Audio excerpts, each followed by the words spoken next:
જય સચિદાનંદ, જય સચિદાનંદ, જય સચિદાનંદ, જય સચિદાનંદ. શું થયું? જોઈશ કે ફોન કાઢી. બાય.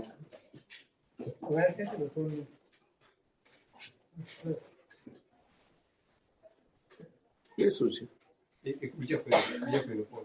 સચ્ચિદાનંદ.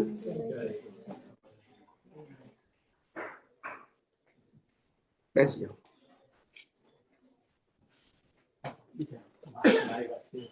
આશીર્વાદ આપજો. હા.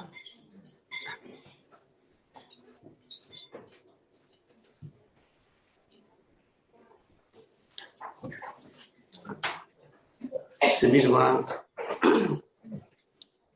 છેલ્લા 2-3 દિવસથી નહીં થાય. I think this is maximum. થયું? ઓ સે તો પેલું બી થશે. એમને કહો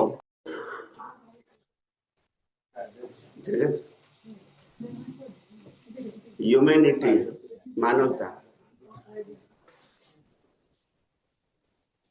માનવતાના સંદર્ભમાં આપણા બધા માટે એક શુભ સમાચાર છે કે ભારત અને પાકિસ્તાન વચ્ચે સીઝ ફાયર થઈ ગયું, રોકી દીધું. એટ ઇવનિંગ 5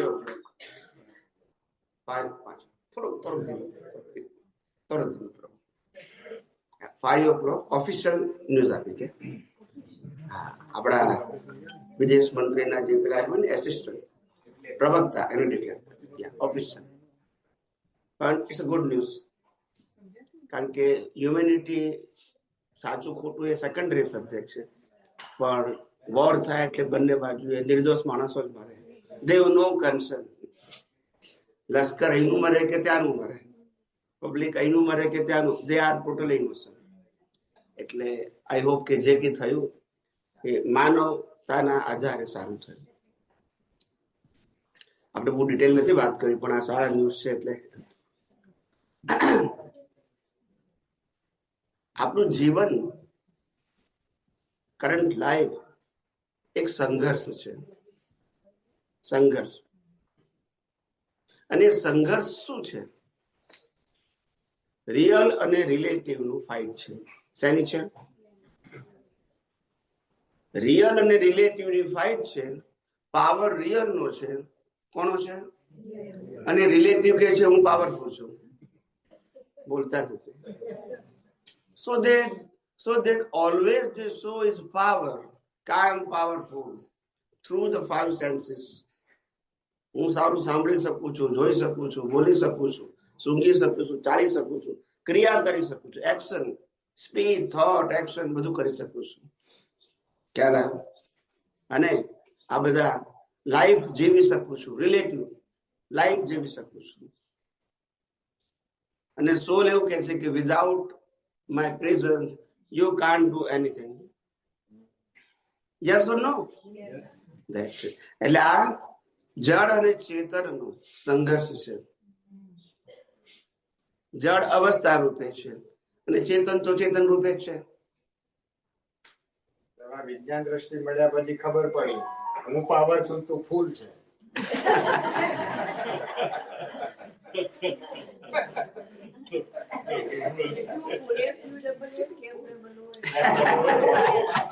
હું તો હું છું FULL છે.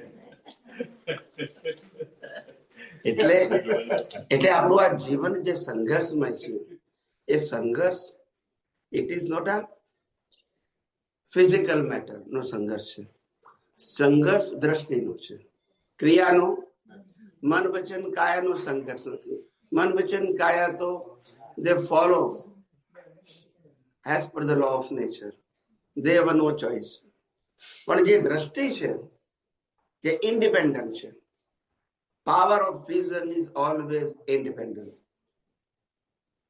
એ પાવરમાં અવસ્થા અને ચેતન આ બેનો સંઘર્ષ છે. અને અવસ્થા એ એટ્રેક્ટિવ છે, કારણ કે અવસ્થાને રૂપ, રસ, ગંધ, સ્પર્શ અને આકાર છે, ચેતનને નથી. એટલા માટે આ સામાન્ય વ્યક્તિઓ 5 ઇન્દ્રિયોના વિષયોમાં ફસાયા છે એવું જ્ઞાની ભગવંતો કહે છે. 5 ઇન્દ્રિયના વિષયો. અને એનું કારણ છે કે ફસાવવું એટલે કોઈએ ફસાયા નથી, પણ પોતાની વેલ્યુ ઓફ રિલેટિવ ટ્રુથના બિલીફને કારણે ફસાયા છે. વેલ્યુ ઓફ રિલેટિવ ટ્રુથ ફસાયા છે. અવસ્થા કોઈને ફસાઈ શકે નહીં. અવસ્થા પાસે, સર્કમસ્ટાન્સીસ પાસે પાવર નથી. પાવર વિઝન પાસે જ છે. કર્મ પણ દ્રષ્ટિથી જ બંધાય છે, અને કર્મનો નાશ, અજ્ઞાનનો નાશ પણ દ્રષ્ટિથી જ થાય છે. મન વચન કાયા પાસે કોઈ ઇન્ડિપેન્ડન્ટ પાવર નથી. એટલે આપણી બધી ઘણા કે છે ને ચિત્ત વૃત્તિ, શું કે છે? ચિત્ત વૃત્તિ. આ ચિત્ત વૃત્તિ ભટકે છે એવું કે છે. એટલે શું કે છે? ભટકવાનો મતલબ એની વેલ્યુ કરે છે, અને એને જ્ઞાનીઓએ મોહ કયો. શું કહ્યું? ચિત્ત વૃત્તિ. ને ચિત્ત એટલે જ્ઞાન અને દર્શન. પણ કયું જ્ઞાન દર્શન? મિથ્યા જ્ઞાન દર્શન થી મોહ છે. મિથ્યા જ્ઞાન, મિથ્યા દર્શન થી મોહ છે. આ આખી જે સિક્વન્સ છે, સંઘર્ષની સિક્વન્સ, એ સિક્વન્સ આ સમ્યક જ્ઞાન, સમ્યક દર્શન થી તૂટે, કોઈ એક્સરસાઇઝ થી ના તૂટે. એનું રૂટ જ એ છે. એટલે આ દિવસે દિવસે આપણને આ જે આપણને વિજ્ઞાન, યુનિવર્સલ ટ્રુથ સાયન્સ પ્રાપ્ત થયું છે, લો ઓફ નેચર સમજી રહ્યા છીએ આપણે બધા, કુદરતની વેલ્યુ સમજી રહ્યા છે. એટલે ધીરે ધીરે આપણને આ બધી વસ્તુઓ સૈદ્ધાંતિક ખબર પડે છે. નહીતર પહેલા રિલેટિવ સત્યથી બહાર જ નતા. આપણે તીર્થંકર જ્ઞાન આપે કે જ્ઞાની જ્ઞાન આપે, આપણું વિઝન રિલેટિવ ટ્રુથ ઉપર જ હતું.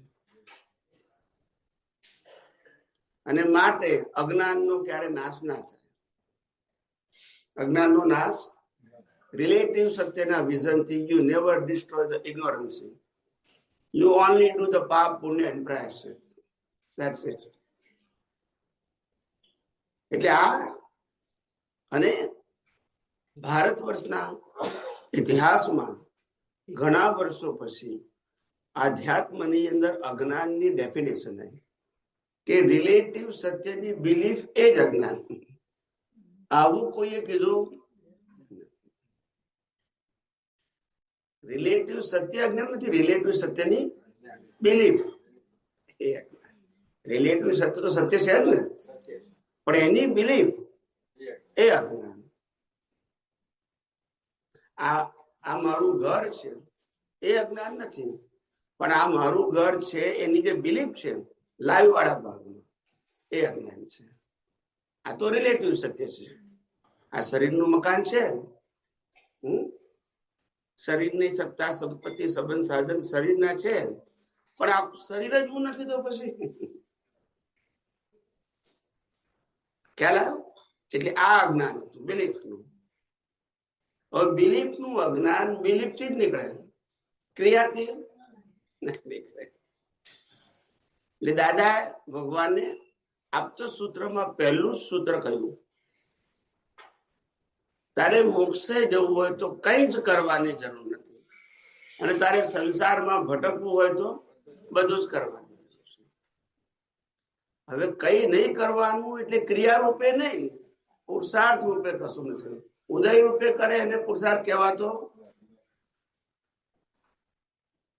કેટલું ક્લિયર કીધું છે જ્ઞાની ભગવંતે, સરળ ભાષામાં. પણ મેં કીધું ને જ્યાં સુધી સાયન્ટિફિક વિઝન ના પ્રાપ્ત થાય ત્યાં સુધી જ્ઞાની કે તીર્થંકરની વાતો પણ સમજાય. પ્રશ્ન દ્રષ્ટિનો છે, નોલેજનો.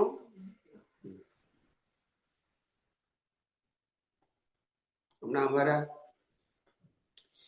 એક આપતો પુત્ર અને બીજો આપતો પુત્ર થવાનો હતો, એ બંને વચ્ચે ડાયલોગ ચાલે સત્સંગના પોઈન્ટ ઉપર.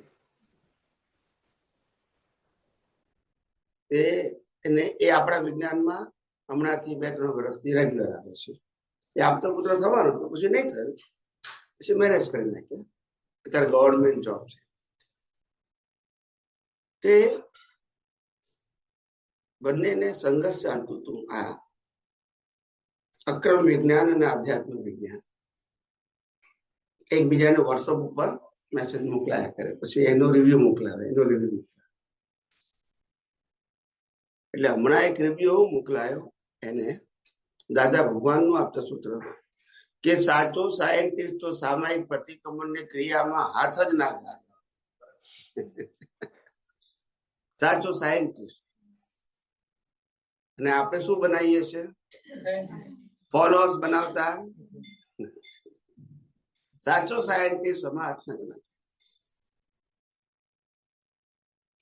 એટલે કહેવાનો મતલબ એવો છે કે રિલેટિવ સત્યનો ગમે એટલો બચાવ કરો, બુદ્ધિથી, પણ અંતે સનાતન સત્યથી પરમેનન્ટ સોલ્યુશન. ત્યાં સુધી પરમેનન્ટ સોલ્યુશન. જો વિજ્ઞાન સમજાય તો તમને ખબર પડી જાય કે મન વચન કાયાથી થતી કોઈ પણ ક્રિયાને પુરુષાર્થ ટાઇટલ કઈ રીતે લાગુ પડે.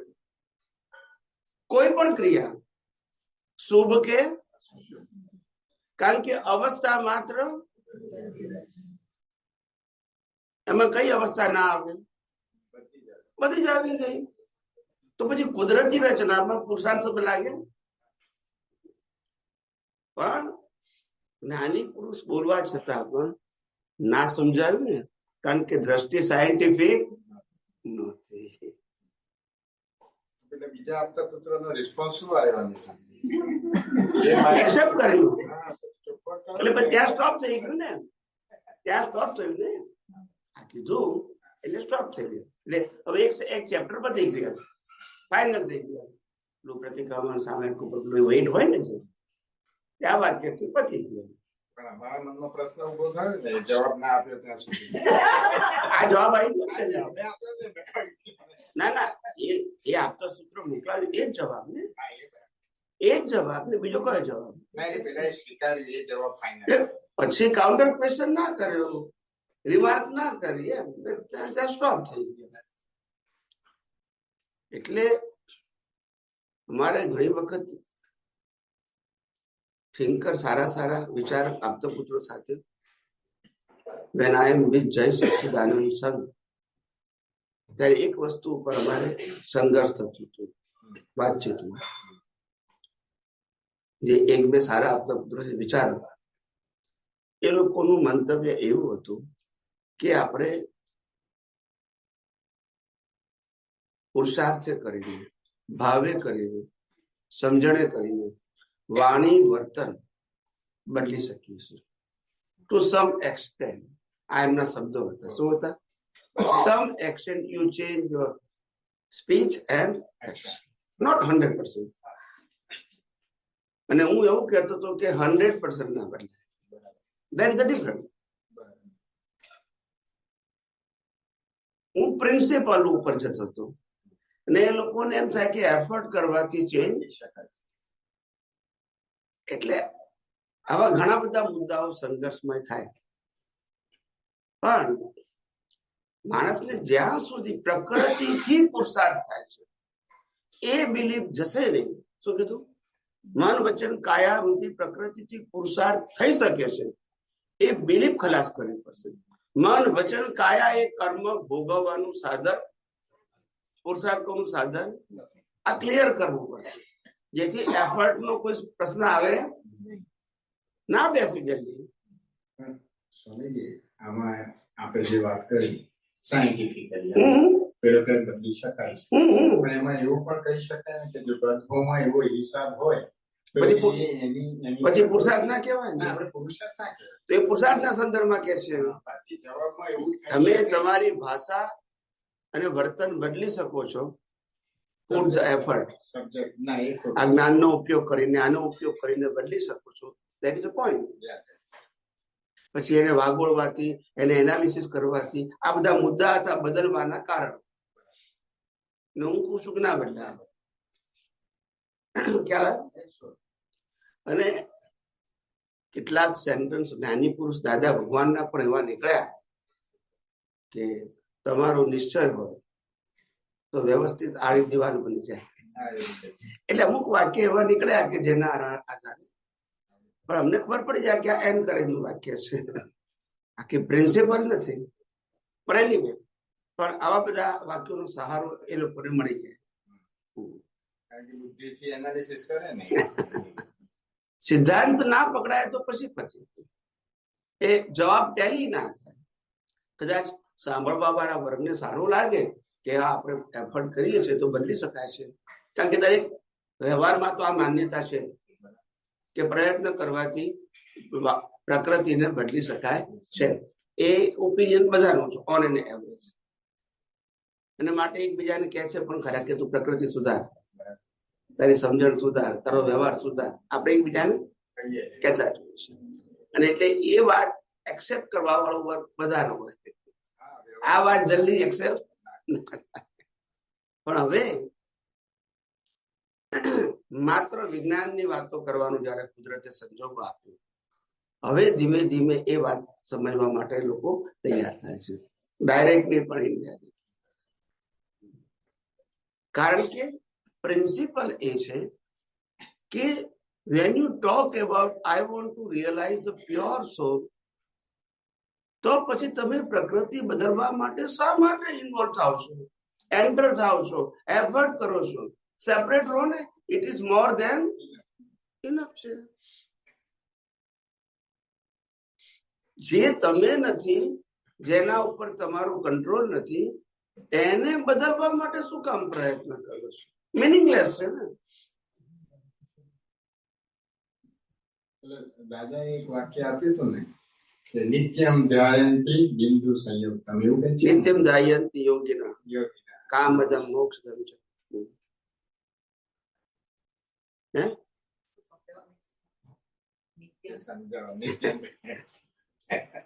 એટલે આપણા પ્રવચન કરતા પહેલા બોલ્યા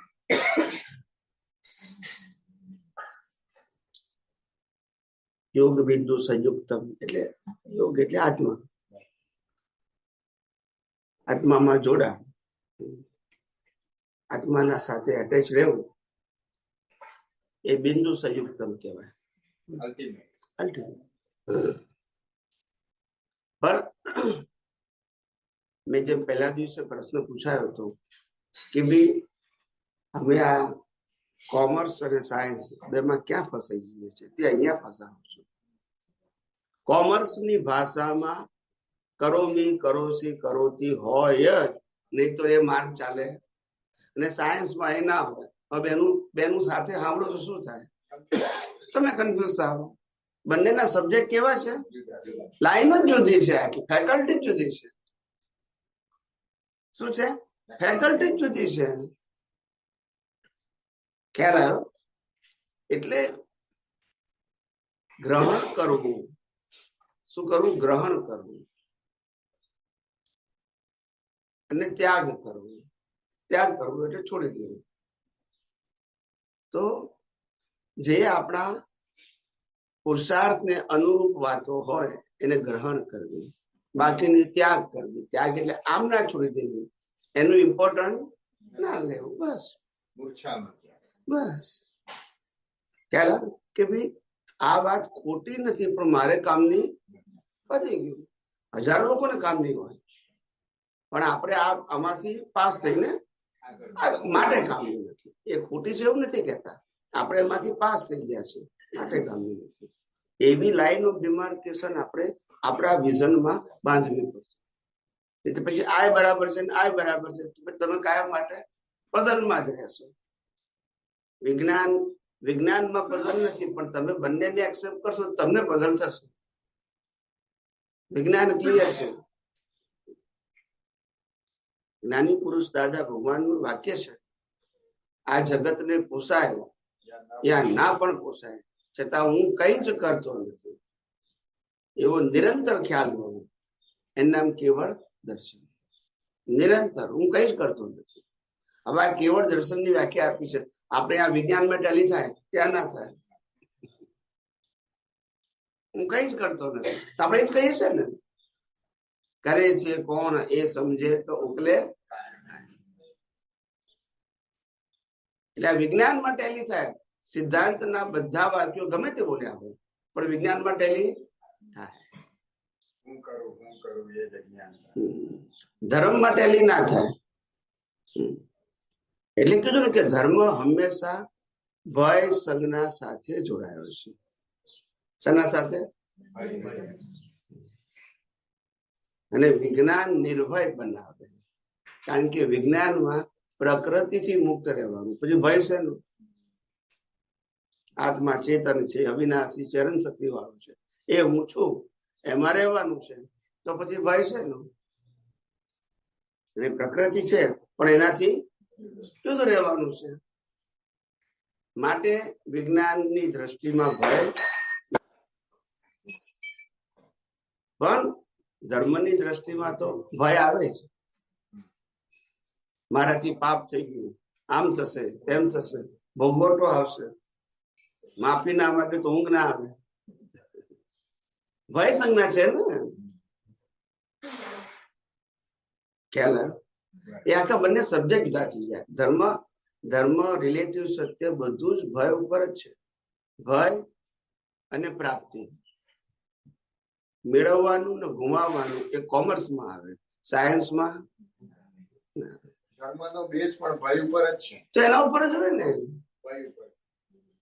કારણ કે જુદા જુદા ભગવાનને ભજે છે, એનો ભય દૂર કરવો. એટલે કૃષ્ણ ભગવાને ગીતામાં કહ્યું, કૃષ્ણ ભગવાને ગીતામાં કહ્યું, સર્વે ધર્માન પરિત્યજે સર્વ ધર્મ પરિત્યાગ મામેકમ શરણમ વ્રજ. બધા જ ધર્મોનો તું ત્યાગ કર અને મારા શરણે આય. એ જે કીધેલું વાક્ય, એનો મિનિંગ એ હતો કે તું આત્માના શરણે આય. અને આ પ્રકૃતિના જે ધર્મો છે એ ભયાવહ છે. શું છે? પર ધર્મ ભયાવહ. એ આના ધર્મો બધા ભય વાળા છે. હવે આપણને લાગે કે અત્યારે ઇન્ટરપ્રિટ એવું કરે વૈષ્ણવ કે કૃષ્ણ ભગવાને કીધું કે વૈષ્ણવ ધર્મ ના શરણે આય, પણ એ વખતે વૈષ્ણવ ધર્મ ક્યાં હતો? એટલે આવું તો પછી લાકડે માકડું ગોઠવી દે અને પછી માર્ગ ચાલ્યા કરે. પછી અલ્લાહ કી કુણી જો કોઈ પૂછે જ નહીં કે અલ્લાહ ક્યારે આવી કુણી. દાદા કહેતા હતા ને, અલ્લાહ કી કુણી. એટલે તમે આ બધા પંચ પક્ષ અને વાળા જોશો ને ત્યારે તમને ખ્યાલ આવે કેવી રોંગ બિલીફ ના બેઝ ઉપર ચાલે છે. અને એ બેઝ ઉપર એટલી બધી કટ્ટરતા હોય, અનબિલીવેબલ. આપણે માનવામાં ના આવે, ભયંકર કટ્ટરતા, એટલો બધો અપોઝ. ત્યારે આપણને ખ્યાલ આવે એમ કે દિગંબર એમ કે કપડા પહેરાય ને ત્યાગ કરે. આ કે છે આપણે તો સમાજમાં રહેવાનું છે તો કપડા પહેરવા જોઈએ, તો કે ના પણ ભગવાન નતા પહેરતા. હવે આનું શું કેલાવે?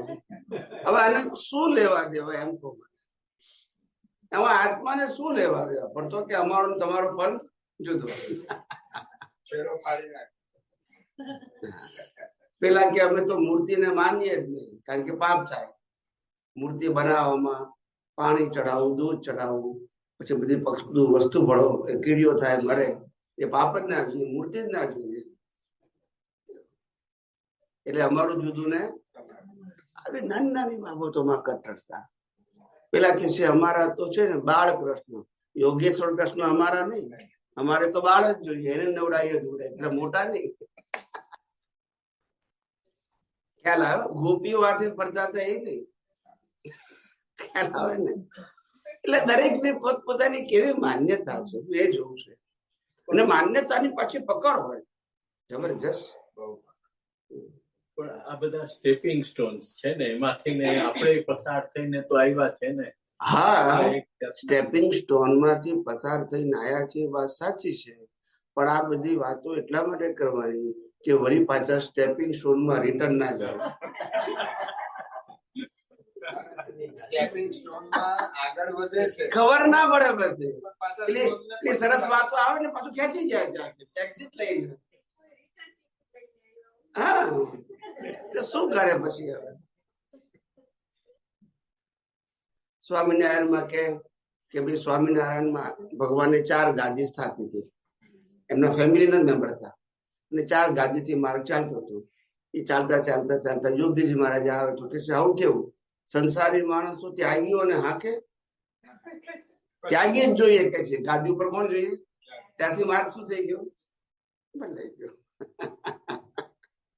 પેલો જુદો, ગાદી વાળો જુદો ને પછી એમાંથી એ ફાંટા પડે બધા. એટલે પણ એનીવે નાની નાની બાબતમાં કેવી કટ્ટરતા આવે છે એમ.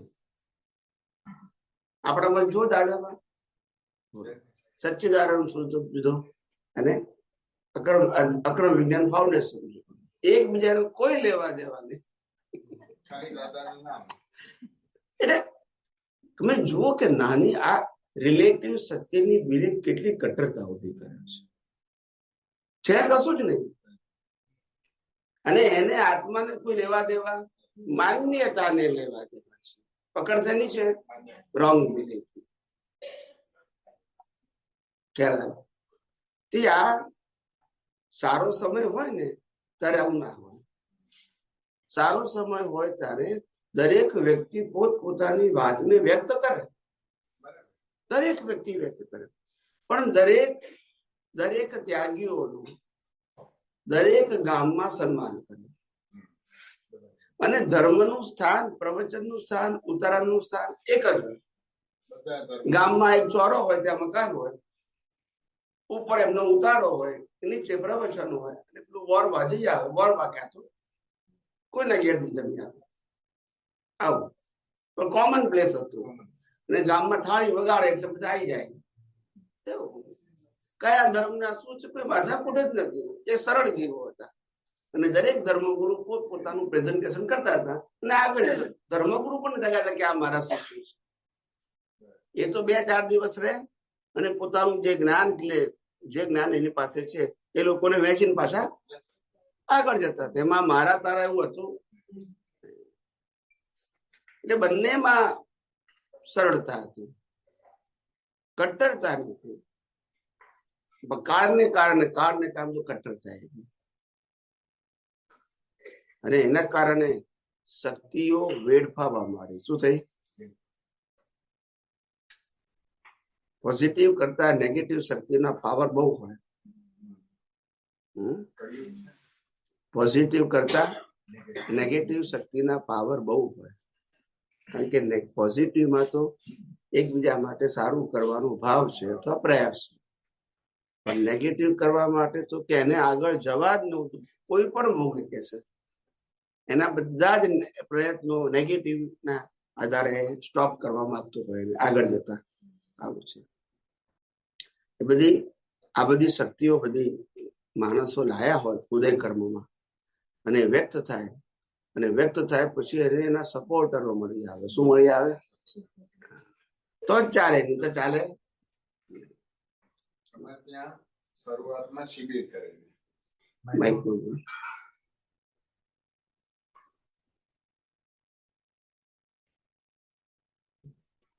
ત્યાં આપણે ન્યૂટનની વાત કરીએ. શશીભાઈ ખબર છે, એમણે સૌથી પહેલી શિબિર ચાલુ કરી ન્યૂટનની. કઈ સાલમાં? 1994 માં અમારી પહેલી વખત આવ્યા હતા લાઈફમાં. પહેલી વખત એબ્રોડ આવ્યા હતા, ઇન્ડિયાથી પહેલી વખત એબ્રોડ આવ્યા 94. ત્યારે અઠવાડિયાની સીધી અઠવાડિયા કેમ પડે કે 3 દિવસની સીધી ત્યાં આપણું સનાતન મંદિરમાં તો સીધી તે વખતે પછી જ્ઞાન વિધિ પણ ત્યાં થઈ. ત્યાર પછી તો એમને એવું લાગ્યું કે જો આ વાત સમજાશે બધાને તો કોઈ પાછો આવશે નહીં મંદિરમાં. રાઈટ. તે કહે દાદા ભગવાનનું નામ સાંભળે ત્યાં ચોકડી મારતી કે હવે અહીંયા જોઈએ જ નહીં. પટેલ 1-2 વાર ટ્રાય કરેલો ત્યાં આગળ, નો મોર. કારણ કે આપણું તો વિજ્ઞાન દ્રષ્ટિ છે ને આખી, બધાથી ઉપર કમ્પ્લીટલી ચોકડી મારતી. ચાલે કરે તેવું રહે. કારણ કે દરેક કહું છું ને, પોતપોતાની દરેકને પોતપોતાની શું કહેવાય, સાદી ભાષામાં કહેવાય કે દુકાન ચલાવી છે. એટલે પછી ગ્રાહક જતો ના રહે. અમને બધા મહાત્માઓ શું કહેતા હતા, મેં ઇન્ડિયામાં વાત કરી હતી છેલ્લા બોમ્બેના સત્સંગમાં, કે જે સ્વામીજી તમે જ્ઞાન દીક્ષા આપી, જ્ઞાન આપી અને મહાત્માઓ કેમ નથી બનાવતા? એમ એ તમારા સાથે જોડાયેલા રહે જ્ઞાનથી, કે એમના થકી જ્ઞાન મળ્યું કહેવાય ને, એમને સમર્પિત થયા છે ને એમની પાસેથી જ્ઞાન જોડાયેલા કહેવાય. એટલે પછી મેં કીધું, જો હું ભરવાડ નથી, ઘેટા ભેગા કરું ના સમજાય, પછી હાક કરવાનું ના સમજાય. હું સિંહ છું અને સિંહ બનાવું છું. ખ્યાલ આવે? હું ઘેટા ભેગા કરતો જ નથી અને ભરવાડ નથી, પછી હાક કરવાનું. આ ધંધો જ ના જોઈએ. આજથી નહીં, પહેલેથી. મારા 5, 10, 15 વર્ષ પહેલાના સત્સંગ સાંભળજો. આ જ મેં વાત કરી હોય. જ્યાં કોઈ પણ પ્રકારનું બોન્ડેજીસ હોય, બંધન, એ સબ્જેક્ટ જ ના જોઈએ. આપણે મુક્ત થવા આવ્યા છીએ અને સામે વાળાને મુક્ત રાખવા આવ્યા છીએ. આપણે બંધાવા આવ્યા નથી અને બાંધવા પણ. હું કહું છું, આઈ એમ અ ગાઈડ. હું શું છું? ગાઈડ છું. હું ગુરુ નથી, ગાઈડ છું. અને ગાઈડ એટલે એવું કે મેં તમને રસ્તો બતાવ્યો, ચાલવું ના ચાલવું તમારી મરજી. ખ્યાલ આવ્યો? હું ગુરુની જેમ વાહે ના પડું. ખ્યાલ આવ્યો?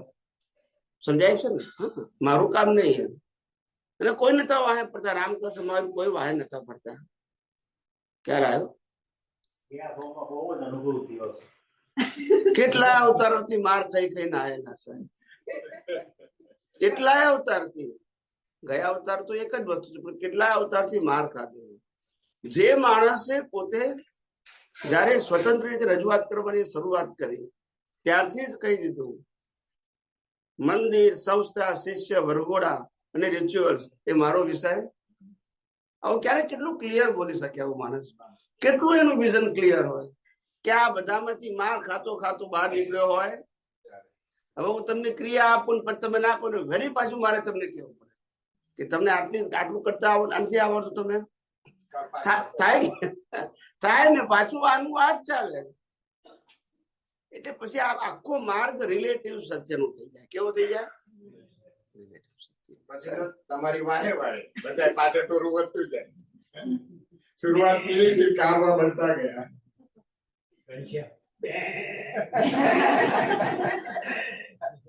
બકરી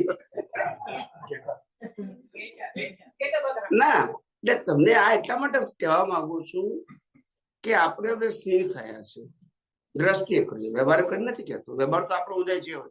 દ્રષ્ટિએ કરીને સિંહ નો મતલબ હું શાશ્વત એવો કેવળ ચેતન, અવિનાશી અને અનંત શક્તિ વાળો એવો શુદ્ધાત્મા છું. મારા સ્વ સ્વરૂપથી પાવરફુલ આ દુનિયામાં કોઈ નથી. સ્વ સ્વરૂપથી પાવરફુલ આ મારું વિઝન હોવું જોઈએ. પ્રકૃતિનો ઉદય કેવો છે એ આપણે કહેતા જેવો હિસાબ હોય, કારણ કે આને તો બાળવાની છે, પણ હું આત્માની વાત કરું છું.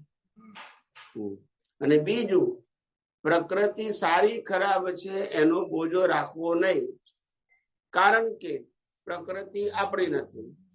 પ્રકૃતિ આપણે ચલાવતા નથી, અને પ્રકૃતિ આપણી પાસે રહેવાની નથી. પછી ઉપાધિ છે ને, એક નિભાડવાની. એ જ રહેવાની નથી, બાળવાની છે. પછી ઉપાધિ છે નહીં, ખ્યાલ આવે? એટલે માણસને ખબર પડતી, દાદા કહેતા હતા માણસો બે કામ કરે છે, ગઢભાજ અને ભાંજગઢ. તમે લોકો શબ્દ નહીં સાંભળ્યો? આપતાવાણીમાં છે, આપતાવાણીમાં છે ગઢભાજ અને ભાંજગઢ. કે કેટલાક લોકો ભાંજગઢ કરે છે ને કેટલાક લોકો ગઢભાજ કરે છે. એને દાખલા આપતા હતા, ગળે અને ભાગે એને ગઢભાજ કહેવાય, ભાગે અને ગળે એને ગઢભાજ કહેવાય. એટલે કહેવાનો મતલબ કેટલાક માણસ એવા છે કે બનાવીને પછી તોડી નાખે, પાછું બનાવે. આપણા માટીના ઘડા હોય ને, ના એ ઘડામાંથી ઘડો ના બને, ઘડામાંથી ઘડો ના બને, કારણ કે હાર્ડ થઈ જાય એટલે ના બને.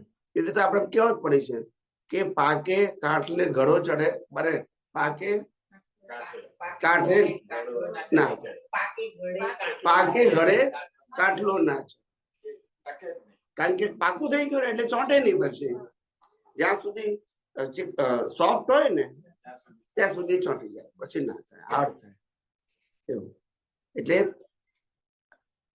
આ માણસ પોતે પોતાના જીવનમાં વિચારો, પ્લાન બનાવે, પાછો તોડે, બનાવે, પાછો તોડે. એટલે આપણને આ વિજ્ઞાન મળ્યા પછી આપણને ખબર પડી કે આપણો એક જ માર્ગ છે, સ્વ સ્વરૂપની અનુભૂતિ. બાકી બધું કુદરતી રચના છે, એટલે એની ભાંજગઢમાં પડવું નહીં.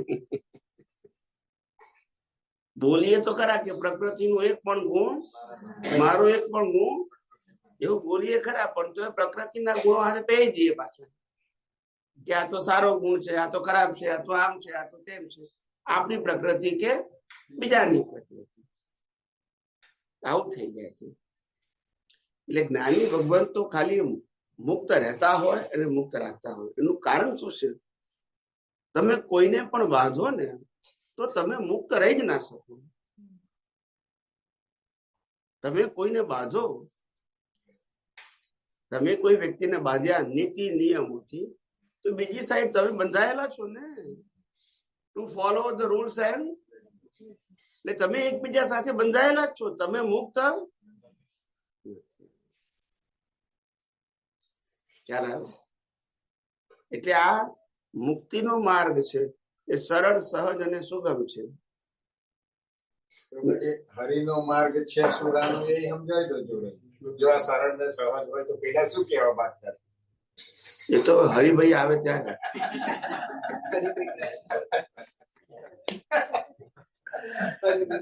હરિનો માર્ગ છે સુરાનો, સુરવીરનો જ માર્ગ છે, કાયરોનો માર્ગ. જે લોકો પ્રોફિટ એન્ડ લોસ જુએ એનો આ માર્ગ. મુક્તિના માર્ગમાં પ્રોફિટ એન્ડ લોસ ના. જ્યાં શૂન્ય થવાનું છે ત્યાં પ્રોફિટ એન્ડ લોસ શું? જ્યાં શૂન્ય છે એની વેલ્યુ શું? લોસ ને લોસ જ છે, લોસ ને લોસ જ છે, બધું કરવાનું શૂન્ય છે, કિંમત જ શૂન્ય છે. તો પછી કેમ બોલ્યા પ્રથમ પેલું મસ્તક મૂકી વર્તી લેવું નામ જોઈને? મસ્તક એટલે અહંકાર, મસ્તક એટલે આ નહીં. મસ્તક એટલે હું ચંદુલાલ છું એ અહંકાર મૂકવાનું, એ મસ્તક. મસ્તક એટલે આ નહીં. પ્રથમ પહેલી મસ્તક મૂકી વર્તી લેવું, એટલે કે એનો અહંકાર જે છે, એ અહંકાર એ આત્માને સાથે જોડી જાય, પ્રકૃતિ સાથે ના જોડાય. એ મસ્તક મૂકવું એટલે દાદાએ કહ્યું હતું ને, જે કૃષ્ણ ભગવાનનું દિવ્ય સ્વરૂપ છે, એ દિવ્ય સ્વરૂપ પડદા ઉપર સમજાવવા માટે મૂક્યું છે. બાકી ખરેખર અહંકાર જેનું લઈને એ દિવ્ય સ્વરૂપ, વિરાટ સ્વરૂપ. વિરાટ સ્વરૂપ જે બીજાનો અહંકાર લઈ શકે એ વિરાટ સ્વરૂપ. બરાબર છે. પણ અહંકાર લઈ શકાતો નથી, પણ અહંકાર શૂન્ય કરવાનો માર્ગ બતાવી શકાય. કોઈનો અહંકાર તો ના લઈ શકું, પણ અહંકાર શૂન્ય કરવાનો માર્ગ બતાવી શકે. અહંકાર લઈ લો તો પછી પેલા લાઈફ જ ના હોય. એટલે ભાષા ભલે જ્ઞાની પુરુષ બોલ્યા હોય પણ આપણે સમજી લેવાનું. એ કોઈ એંગલ થી બોલ્યા હોય ઇટ્સ ઓકે. આપણે એમાં કારણ કે અહંકાર, આપણે આધ્યાત્મ વિજ્ઞાનમાં વહેલી વખત કહ્યું કે અહંકાર વગર પુરુષાર્થ હોય. હવે જો તમે કોઈ પુરુષાર્થ કરવાનો તો પછી કરશે કોણ? અહંકાર તો છે નહીં. મન વચન કાયની અવસ્થા માત્ર કુદરતી રચના છે. આત્માને તો કરવા ના હોય તો પછી પુરુષાર્થ કોણ કરશે? તો પછી સમર્પણ શું કરવા કરાવે? હે, સમર્પણ શું કરવા કરાવે? સમર્પણ તો પહેલા કરાવે છે. શા માટે? બધું આપણને આ રીતે હોય કે શૂન્ય જ કરવાનું છે તો સમર્પણ કેમ કરાવે? એટલે એ એક પ્રક્રિયા છે ને. કોઈ પણ ધર્મ હોય એની અંદર એક પ્રોસેસ હોય. કોઈ કંઠી બંધાવે, કોઈ મંત્ર આપે, કોઈ માળા પહેરાવે. એવું અહીંયા જ્ઞાન વિધિ છે. જેનાથી તમે બંધાવો એનું નામ બંધન કહેવાય. શું કહેવાય? જેનાથી તમે બંધાવો. કંઠી બાંધાવડાવો. મેં કંઠી બાંધી જ કહેશું. હવે મારે ફોલો કરવું પડે. કેટલાક ને અહીંયા પહેરાવડાવે છે, કેટલાક ને માળા આપે, કેટલાક ને મંત્ર આપે. ગમે તે રીતે બાંધે. શું કરે? પેલા હા, કેટલાક ને તો મંત્ર કાનમાં કે મંત્ર કોઈને આપવાનું કહેવાનો. હે, બ્રહ્મ સંબંધ પણ એનાથી એને બાંધે છે એમ કહું છું. શું કરે છે? બાંધે છે. આવું છે. કેવી માન્યતા, કેવી માન્યતા! અને તે પાછું આત્માની અનુભૂતિ માટે નહીં, સંસારી બેનિફિટ માટે. સંસારી ત્યારે તમને ખબર પડે કે આ કળિયુગમાં કેવા કેવા માર્ગો ચાલે છે. અને દરેકની પોતપોતાનું ઉદય કર્મ છે, વ્યવસ્થિત લઈને આવ્યા છે, સંજોગો લઈને આવ્યા છે, એટલે ચાલ્યા કરવાનું. આપણે જ ખાલી સમજવાનું. ખ્યાલ આવ્યો? માર્ગ ખોટા નથી. આપણે જવું કે ના જવું એ નક્કી કરવું. આપણે ખોટા કહેવા નહીં. ભલે નહીં આ પગ પાસેથી પસાર થતા હોય, વાંધો શું છે? બોલતા નથી. બીજા માટે તો કામ નહીં છે, એનો આધાર જ છે. આપણે જેમ આજે ભેગા થતા હોય પુલના નાકેમાં, એ લોકો ત્યાં ભેગા થાય. યસ કે નો? એમ છે. દરેકની પોતપોતાની સ્ટાઇલ છે. બોલો સાહેબ. સ્વામી, જરાક કળિયુગ ને સત્યયુગ નું એ થોડું સમજાવશો? કારણ કે અમે તો ખાલી ટીવીમાં પિક્ચરો ના અંતે જોતા હોય, તો મને તો લાગે છે કે આપણે મચ બેટર પોઝિશનમાં છે. ઓલા તો રાજ કરતા હોય ને ચિંતાના ઋષિ મુનિ આવીને શ્રાપ આપી જાય ને આમ કરી જાય ને, એ લોકો તો વર્સ્ટ પોઝિશનમાં હતા આપણા કરતા. અત્યારે એટલીસ્ટ આપણે એ તો સ્વતંત્રતા છે. ઓલી તો ગુરુ કે એમ જ કરવું પડે ને ચિંતાના લીધે કોક શ્રાપ આપી જાય તો તમે વળી પાછા ફસાવો ને. તો મને તો આ Kaliyuga seems a lot better than સત્યયુગ ને આપણે જે વાત કરીએ છીએ. કળિયુગમાં શ્રાપ નથી આપતો. સાંભળ્યું નથી બહુ એવું. શ્રાપ નો પ્રકાર જુદો હોય. તમે અહીંયા જશો તો આમ થઈ જશે, નથી કે ત્યાં શ્રાપ જ છે ને. ગમે તેમ બાંધવા તમને એ શ્રાપ જ છે. આજે લક્ષ્મણ ને જઈને પછી પાણીમાં ડૂબી જવું પડ્યું, કારણ કે રામ વચન તોડ્યું ને ઋષિ મુનિ આવીને અંદર વયા ગયા ને એ બધું. એ બધી વાર્તા આપણે શું કરવું છે? એ એમની વાર્તા છે, આપણી વાર્તા નથી. એટલે મને તો એ સત્યયુગ ભલે આપણે કહીએ, પણ to me is much worse period than our Kaliyuga. એવું કઈ ખરાબ કે સારું એવું નહીં. કળિયુગ ને સતયુગ એવું નહીં કે સતયુગમાં લોકો વધારે મોક્ષે જાય. મોક્ષ માર્ગ ખુલ્લો હોય કે જાય નહીં બધા, પણ માર્ગ ખુલ્લો હોય. એટલે કળિયુગમાં મોક્ષ માર્ગ સીધો ખુલ્લો ના હોય. સતયુગમાં સરળતા હોય તો જલ્દી મોક્ષની ઈચ્છા ના થાય. અને કળિયુગમાં માર્ગ ખાવાનું થાય એટલે ઈચ્છા થાય પણ સંજોગ ના મળે. માર્ગદર્શક ના મળે. દાદા કહેતા જે આવે લૂંટી લે, જે આવે લૂંટી લે. દાદા ભગવાન ના શબ્દ છે. આ આવ્યો તો આને લૂંટી લીધું, આ આવ્યો તો આને લૂંટી લે. કારણ કે તમે એના શરણે ગયા છો તો લૂંટે જ ને પછી એવું. એટલે આ બધા દરેક કાળની પોતાની વિશેષતા ખ્યાલ આવ્યો. આપણે આ આધ્યાત્મ વિજ્ઞાન એ કોઈ માર્ગ નથી. આધ્યાત્મ વિજ્ઞાન જે કુદરતી કાનૂન અને કુદરતી રચનાને માને છે, સમજે છે, ઉપયોગ કરે છે, અનુભવ કરે છે. આમાં કોઈ વ્યક્તિને અગત્યતા નથી, કોઈ સંસ્થા નથી, કોઈને સરેન્ડર થવાનું નથી, કોઈ રૂલ્સ એન્ડ રેગ્યુલેશન નથી, કોઈ વરઘોડા નથી. ના સમજાયું? ખ્યાલ આવે? સમજાયું? હવે તો સત્સંગમાં હું તો પેલા કહેતો હતો કે માણસ જિંદગીમાં એક વખત વરઘોડો કાઢે ને લગ્ન વખતે, પછી ખૂબ ભૂલી જાય છે કે ફેરથી કાઢવા જેવો. પણ આ લોકો તો વર્ષમાં 12 વરઘોડા કાઢે તોય થાકે, ભૂલતા નથી. યસ કે નો? એટલે દરેકના પોતપોતાના ઉદય કર્મ છે, પણ ઉદય કર્મની અંદર જે આનંદ થાય છે, હું કઈક એચીવ કરું છું એવું જે માને છે એ ભ્રાંતિ છે. ઉદય કર્મ ભ્રાંતિ નથી, પણ ઉદય કર્મમાં મને આનંદ થાય છે, મને કઈ પ્રાપ્તિ થાય છે એ ભ્રાંતિ છે. ઉદય કર્મ ને કુદરતી રચના જુએ તો ભ્રાંતિ નથી. કરે છે કોણ એ સમજે તો ઉકલે, એ નથી સમજતા. હમણાં એક ભાઈએ મને વાત કરી, બહુ સરસ વાત કરી હતી કે સ્વામીજી આ બધા ધર્મના ધર્મગુરુ આટલા બધા મંદિરો બંધાવે છે, તો એ સારું છે કે ખોટું છે? સીધો જ પ્રશ્ન પૂછ્યો, સારું છે કે ખોટું છે? મેં કીધું કે સારું છે, ખોટું નથી, પણ સારું ખોટું એ રિલેટિવ સત્યમાં જાય, સનાતન સત્યમાં ના. આપણો માર્ગ કયો છે? સનાતનમાં. સારું ના આવે ને,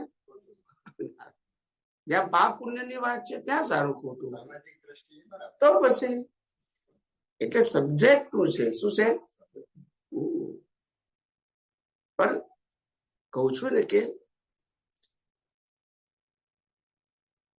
એમને જે મહેતા સાહેબે કીધું એમ પ્રમાણે એટલો બધો માર ખાધો હોય કેટલા અવતારથી, પછી એમ થાય કે હવે આમાં પડવા જેવું નથી. ખરેખર કહું છું, ફર્સ્ટ ક્લાસ તમારે આખી જિંદગીમાં એક તમારે 50 કરોડનું મંદિર બન ગુરુ તરીકે, હા ગુરુ તરીકે મંદિર બનાવ્યું હોય, બરાબર છે, પછી 50-100 કરોડનું, અને પછી એ મંદિર બનાવતા 20-25 વર્ષ થઈ ગયા હોય, કારણ કે ફંડ આવે ત્યારે બને, એકદમ તો ના બની જાય. અને 25 વર્ષે મંદિર બને ને બીજા 5-10 વર્ષમાં તો ભાઈ ઉપર પહોંચી જાય, બધું ચાલે નહીં. પછી ત્યાં ગરીબ પૂજારી થઈને આવે, રક્ષણ કરવાનું. ખરેખર કઉ છું, ભાવમાં છે ને પૂજારી થાય. દાદા કહેતા હતા ચોકીદાર થાય. શું થાય? ચોકીદાર. દાદા ચોકીદાર કહેતા, ચોકીદાર થાય. પછી એમાં દાદા બીજું એક્ઝામ્પલ આપતા હતા કે આ બધા પહેલા જમાનામાં છે ને, પેલા આ લોકર વોકર નતું, અને ઘરમાં પણ એવા કબાટ નતા, તો જે સોનું ચાંદી દાગીના અથવા ચરું જે કોતે એ લોકો જમીનમાં દાટતા હતા. 5-10 ફૂટ એક ખૂણો રાખ્યો હોય, ખૂણામાં ખાડો કરી અને 5-10 ફૂટ નીચે દાટી દે, કારણ કે એ જ એનું પ્રોટેક્શન હતું. એવું. અને ઘરો તો પેલા એવા તગલાદી હતા, ગમે તે કોઈ ખોલી હતી, એમાં કઈ સ્પેશિયલ લોક બોક એવું હતું જ નહીં પહેલાથી. તો આવી રીતે દાટે. હવે આખી જિંદગીમાં દાટનારને તો ખબર છે કે અહીંયા છે, બીજા બધાને ખબર ના હોય, ઘરવાળાને કે છોકરાઓ બોકરાઓને. તે પછી કે છે આખી જિંદગી એ જે ચરુ દાટ્યા હોય ને એ એના લક્ષમાં જ હોય, એટલે મરી જાય ને ત્યાં પછી સાફ થાય કે છે હાચવ્યા ખ્યાલ ને. એનું યોગ્ય વારસદાર આવે તો જ લેવા દે, તો ના લેવા દે. હમણાં આપણા ભારત વર્ષમાં પણ કે છે જે પદ્મનાભનું મંદિર, એની અંદર એક 7 ગેટ છે, 6 કે 7, આઈ એમ નોટ શ્યોર. તો કે છે કે બધા ગેટ ખોલ્યા, એક ગેટ ના ખોલ્યો.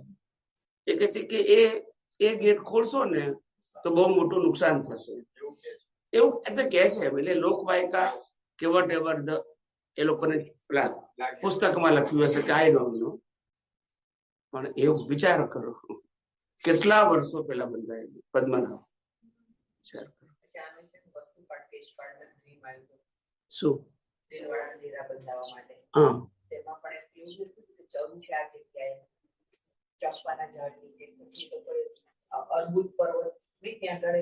એ આબુ પર્વત એ પૈસા જે મળ્યા એનાથી એ લોકો મંદિર બંધાય. એ સપનામાં આવ્યું હતું એ લોકો ને એ પ્રમાણે એમને ચરુ પણ મળ્યા અને પછી એમાંથી એમને મંદિર બંધાયા. બરાબર છે. શું કઈ પૂછો કઈ? તમે બધા ઠરી ગયા છો? આટલી ગરમીમાં ઠરી ગયા?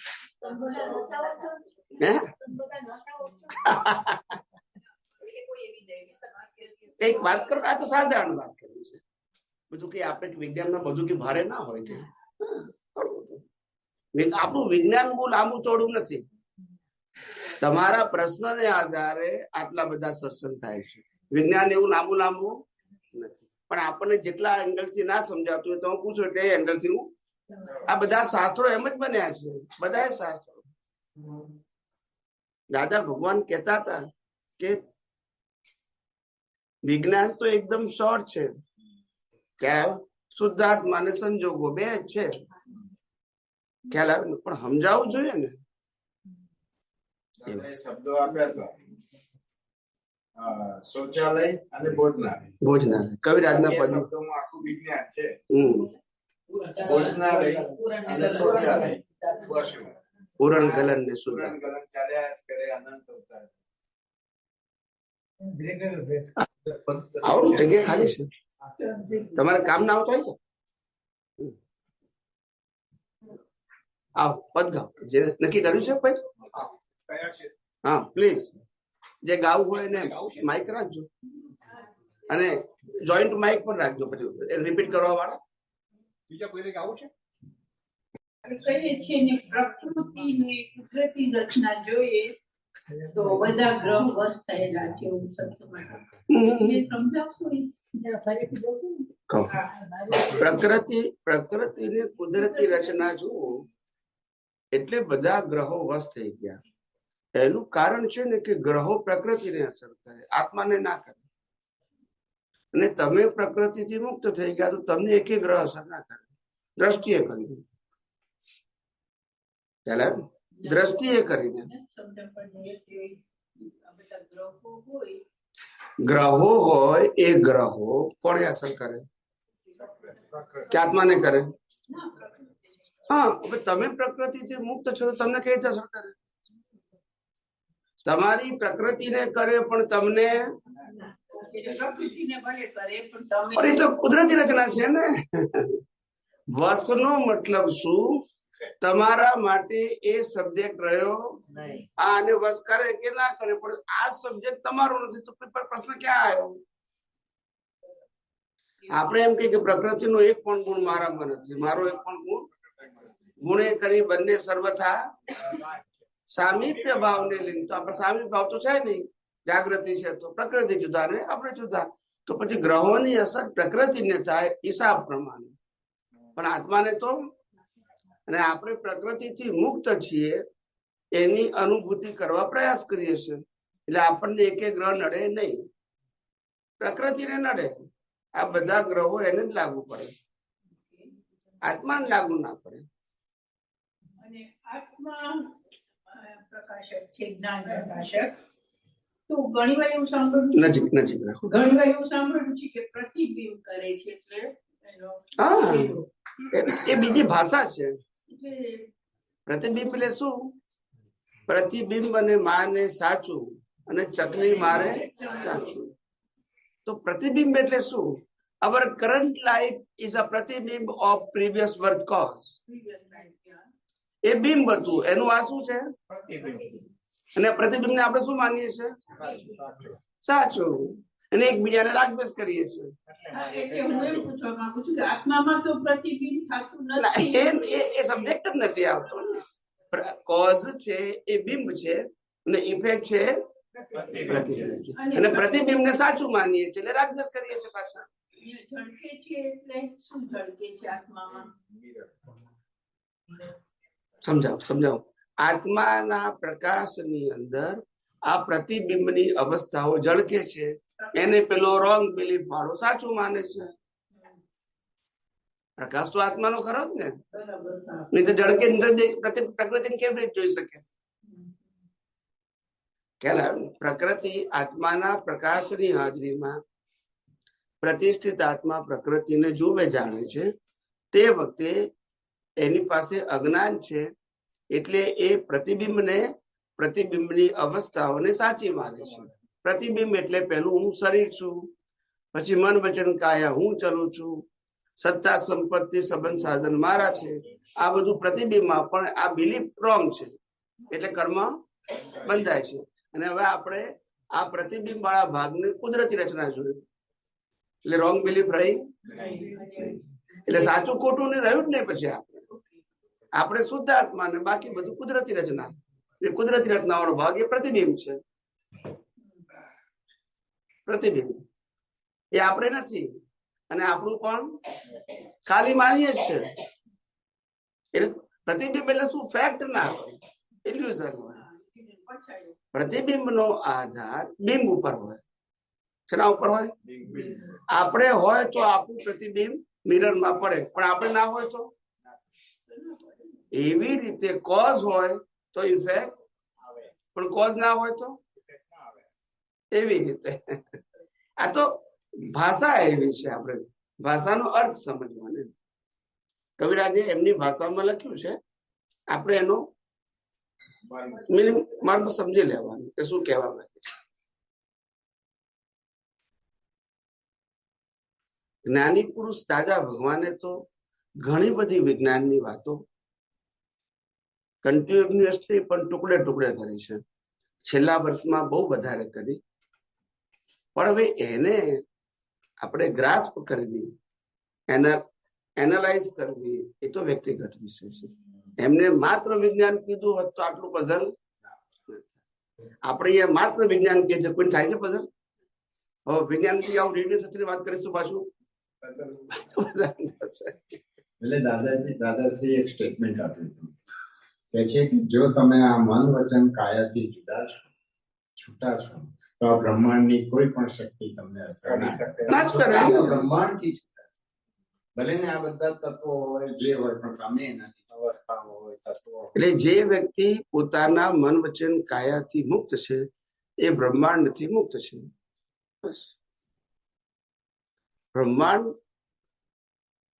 એ પ્રકૃતિનો ભાગ છે, પ્રકૃતિ એ બ્રહ્માંડનો ભાગ છે, અને ત્યાં એનું કનેક્શન છે. કારણ કે પંચ મહાભૂત કુદરતના છે ને, અને અવસ્થાઓ પણ કુદરતની છે, એટલે એને અસર છે.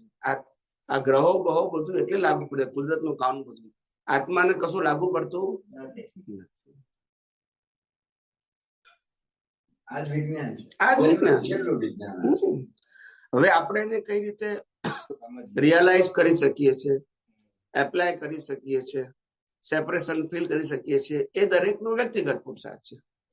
એટલે તો કવિરાજ બોલ્યા ને, મન વચન કાયાથી તદ્દન જુદો એવો બ્રહ્મ સંબંધ વાળો હું શુદ્ધ આત્મા છું. કોટી યુગે અસંભવ મૂર્ત હૃદય જ્ઞાન પરાત્પર પુરુષ ગીતા જ્ઞાયક હું જ છું. ચિદાનંદ રૂપો શિવોહમ શિવોહમ. પૂછો, કઈને પૂછવું હોય તો પૂછો. Ask the question. તમારે ડોક્ટર સાહેબ નથી પૂછવા? પૂછો. કોઈ નથી? બોલો. કુદરતી રચના હા, પૂછો. પછી એક મિનિટ. હા, બોલો. સહજતા ને કુદરતી રચના એમ એક કહેવાય. જો સમજાવો. કુદરત અને સાહજિકતા આ બંને એક વસ્તુ છે. શું છે? ખ્યાલ આવ્યો? અને કુદરત સાહજિકતા અને સામે અહંકાર છે. એ અહંકાર એને અસહજ કરે છે, એટલે કર્મ બંધાય છે. સાહજિકતા એટલે આપણે જે માનીએ છીએ ને કે પ્રકૃતિ સરળ હોવી જોઈએ, સીધી હોવી જોઈએ, એ સાહજિકતા નહીં. પ્રકૃતિ માત્ર સહજ હોય, છૂટા રહેતા આવડે તો, ભળી જાય તો સહજ હોય તો અસહજ થઈ જાય. એટલે પ્રકૃતિ શું બિહેવ કરે છે મન વચન કાયા એ ઇમ્પોર્ટન્ટ, એ સહજ જ છે. કારણ કે અવસ્થા માત્ર કુદરતી રચના, કુદરતી રચનામાં એક જ અસહજ થઈ શકે? થઈ શકે ના થઈ શકે. પણ અહંકાર એ પ્રકૃતિને પોતાના ઓપિનિયન થી જુએ તો પાછું અસહજ. લોકો સહજ એટલે શું થાય? લોકો કે પ્રકૃતિ શાંત હોવી જોઈએ, સ્થિર હોવી જોઈએ. ખ્યાલ આવ્યો કે નહીં? ઘણા એવું કે છે તમારે તો પ્રકૃતિ અને આત્મા તો સહજ છે, પ્રકૃતિને સહજ કરવાની છે. હવે ખબર નથી પડતી કે પ્રકૃતિને સહજ કરવાની હોય તો આ રામે મારામારી કેમ કરી? એ સહજ હતી? અર્જુને મારામારી કરી તો સહજ હતી? સાહજિકતા એટલે no connection, it's behave automatically, it is to be called a normal. હવે સમજી ગયા? આ વાવાઝોડું આવે, સાયક્લોન, બરાબર છે, અર્થક્વેક થાય, અથવા તો પેલું શું કે છે સુનામી આવે, હેવી રેન આવે, અથવા તો રેન બિલકુલ ના આવે, આવું બધું થાય, કુદરતી નેચરલ ડિઝાસ્ટર, તો કેટલા માણસો મરી જાય? બરાબર છે. તો આપણે એમ કહું કે પ્રકૃતિ અસહજ છે, એને કર્મ બંધાય? ખ્યાલ આવ્યો? પ્રકૃતિ સહજ જે કરે સહજ જ કહેવાય. આ પ્રકૃતિ એ સહજ છે ને આ પ્રકૃતિ દેખાય છે ને એ કુદરતી કાનૂનને આધીન છે, અને આ પ્રકૃતિ એટલે અસહજ શબ્દ જ્ઞાન દર્શન લાગુ પડે. એની જગ્યાએ લોકોએ ક્યાં લગાડી દીધો? પ્રકૃતિને. એટલે પછી સમજાય ખ્યાલ આવે? એટલે બધા પછી પ્રકૃતિને સહજ કરવા પ્રયત્ન કરે, સુધારવા પ્રયત્ન કરે, સ્થિર કરવા પ્રયત્ન કરે. ના સમજાયું? અહંકાર અમારા એક મહાત્મા હતા, મને કે છે અમને તો એવું ખબર છે કે અમે પ્રતિક્રમણ એટલા માટે કરીએ છીએ કે સામે વાળો ક્લેમ ના કરે, અને ક્લેમ કરે તો તમારે ભટકવું પડે. ના સમજો ભાઈ? પણ મેં કહું રામે રાવણની ફેમિલી ખલાસી તો કોઈએ ક્લેમ ના કર્યો. રામ તો ગયા મોક્ષે, જો બોલતા નથી, કોઈએ રોક્યા નહીં. ખ્યાલ આવ્યો?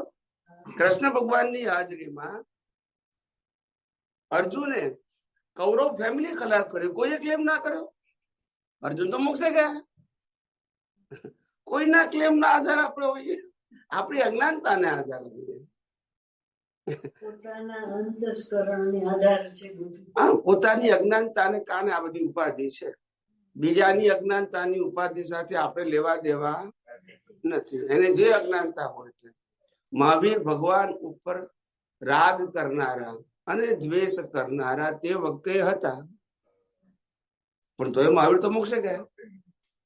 કાનમાં ખીલા ટૂક્યા તો દ્વેષ ના હતો? ખ્યાલ આવ્યો કે નહીં? એવું ને રાગ બી હતો, પણ એને લેવા દેવા જ નહીં ને. એ વિતરાગ હતા દ્રષ્ટિથી, ઇનફ છે. દુનિયાને પ્રકૃતિ સાથે જે કરવું એ કરે, શું ફેર પડે? એટલે કવિરાજ બોલ્યા કે જે મહાવીર ના સમયમાં પણ હતા ભેદો, ગુરુ શિષ્ય બલિહારી છે દાદાની, અભેદી પ્રેમી સંગે. અભેદી પ્રેમી પેરજી, ત્યારે પણ હતા મહાવીર ભગવાન બોલ્યા. દાદા ગુરુ શિષ્ય નતા માનતા, પણ એમની પરંપરામાં તો છે. તો પાછી વાત તો એની જ થઈ ગઈ. બધા મને શું કે સ્વામીજી તમે એમ કહો છો કે રામકૃષ્ણ મહાવીર ના બધા માર્ગો ચાલે છે, એ મુક્તિના માર્ગ નથી, તો રામકૃષ્ણ મહાવીર ખોટા? મેં કહું રામકૃષ્ણ મહાવીર ને ખોટા નથી કેતા, એના માર્ગ ચલાવનારા ખોટા છે એમ કહું છું. વાત સમજો. મહાવીર કે તો ખોટા હોય? પણ અત્યારે મહાવીરના નામ ઉપર દુકાનો ચાલે છે એ ખોટા છે એમ કહું છું. મહાવીર કઈ રીતે ખોટા હોય? રામકૃષ્ણ ખોટા ના હોય, દાદા ભગવાન ખોટા ના હોય, શ્રીમદ રાજચંદ્ર ખોટા ના હોય, પણ તમે એના નામ ઉપર દુકાન ચલાવો એ ખોટા છે. અને ગુરુ શિષ્ય ખોટા નહીં, કારણ કે એ કુદરતી રચના છે. નહીં, કુદરતી રચના છે. તમે સમજો, એ ગુરુ શિષ્ય થવું એ કુદરતી રચના છે. પણ હું માનું છું ને કે મારા શિષ્ય છે, મારું કયું પ્રમાણ, બસ એ તમારી જવાબદારી છે. ઉદય કર્મ જવાબદારી નથી, પણ બિલીફ એ તમારી. પ્રશ્ન બિલીફ નો છે, પ્રશ્ન અવસ્થાનો. અવસ્થા કુદરતી, પણ બિલીફ કુદરતી રચના એ તમારું એ તમારી પોતાની દ્રષ્ટિ છે. Then you are responsible. અવસ્થાથી જવાબદાર નથી જો છૂટા રહેતા હો તો, પણ બિલીફ થી જવાબદાર. The world is the puzzle itself. ને આ રોંગ બિલીફ થી આખો આ સંસાર ઉભો થઈ ગયો, ને રાઈટ બિલીફ થી સમાપ્ત થાય છે. બસ બિલીફ ની વાત છે, એમાં ક્રિયાની વાત. એટલે આ આખી દુનિયા જે છે ચાલી રહી છે ગાડડિયા પ્રવાહની જેમ. એ ગાડડિયા પ્રવાહમાં દરેક વ્યક્તિ નું પોતપોતાનું આ પ્રવાહમાં યોગદાન છે. શું છે? એ યોગદાન વાળા પ્રવાહો વાળા જે સંજોગો અને શરીર છે એને આપણે કુદરતી રચના જોતા આવડે તો આપણે યોગદાન સાથે લેવા દેવા. એના રોલ ભલે ને ગમે તે હોય, આના રોલ ભલે ને ગમે તે હોય. હું શું કહું છું કે આ આખી આ જે દુનિયા છે એ દુનિયાની અંદર આ પ્રવાહથી આ જગત ચાલ્યા કરે છે. એમાં દરેક વ્યક્તિઓના એકબીજા સાથે રોલ સંકળાયેલા છે, એકબીજા સાથે. હવે રોલ વાળા ભાગથી જો આપણને છૂટા રહેતા આવડે તો આપણે પ્રવાહમાં તણાતા નથી. આપણે જે ઉકલી રહેલું જે પ્રવાહ છે, ફ્લો થઈ રહ્યો છે, એને આપણે કુદરતી રચના જોઈ શકીએ છીએ. આપણી કોઈ જવાબદારી આવતી નથી. પણ રોલમાં ભળી જાવ છું તો જવાબદારી આવે છે. રોલમાં ભળી જાવ છું, રોલમાં ભળવાનું નથી. રોલ તો ગમે તે હોય. રોલ એટલે જ રિલેટિવ ટ્રુથ, યુનિવર્સલ ટ્રુથ નથી. હા, તમારો પ્રશ્ન આમ રાખો. હા, બસ. આપણે એમ કહે છે કે આત્મા સ્વ પર પ્રકાશક છે. યસ. તો જ્ઞાતા દ્રષ્ટા કોણ છે? હા, આત્મા સ્વ પર પ્રકાશક છે. સ્વ પર પ્રકાશક અને બીજું નામ, એનું નામ જ્ઞાતા દ્રષ્ટા. સ્વ પર પ્રકાશક અને જ્ઞાતા દ્રષ્ટા એનો સ્વભાવ છે. અને જોવું જાણવું એ પ્રતિષ્ઠિત આત્માનો પુરુષાર્થ છે, સ્વભાવ નથી. એટલે આપણે શું કર્યું? જ્ઞાતા દ્રષ્ટાને જોવું જાણવું બેવ કરી નાખ્યું. તમે વિચાર કરો, જોવું જાણવું એ અરે જ્ઞાતા દ્રષ્ટા આત્માનો સ્વભાવ છે, એ આપણે ક્યાં મૂકી દીધો? પ્રતિષ્ઠિત આત્મામાં. કે પ્રતિષ્ઠિત આત્મા જ્ઞાતા દ્રષ્ટા. આ પ્રતિષ્ઠિત આત્મા એ જ્ઞાતા દ્રષ્ટા ખ્યાલ આવી ગયો? એ રોંગ બિલીફ થઈ ગયું. જ્ઞાતા દ્રષ્ટા એ સ્વભાવ છે, ખ્યાલ આવ્યો? અને જોવું જાણવું એ લાઈવ અહંકારનો પુરુષાર્થ છે. અને મન વચન કાયાને મિકેનિકલ બિહેવ કરવી કુદરતી રચના પ્રમાણે એનો સ્વભાવ છે. ખ્યાલ આવ્યો?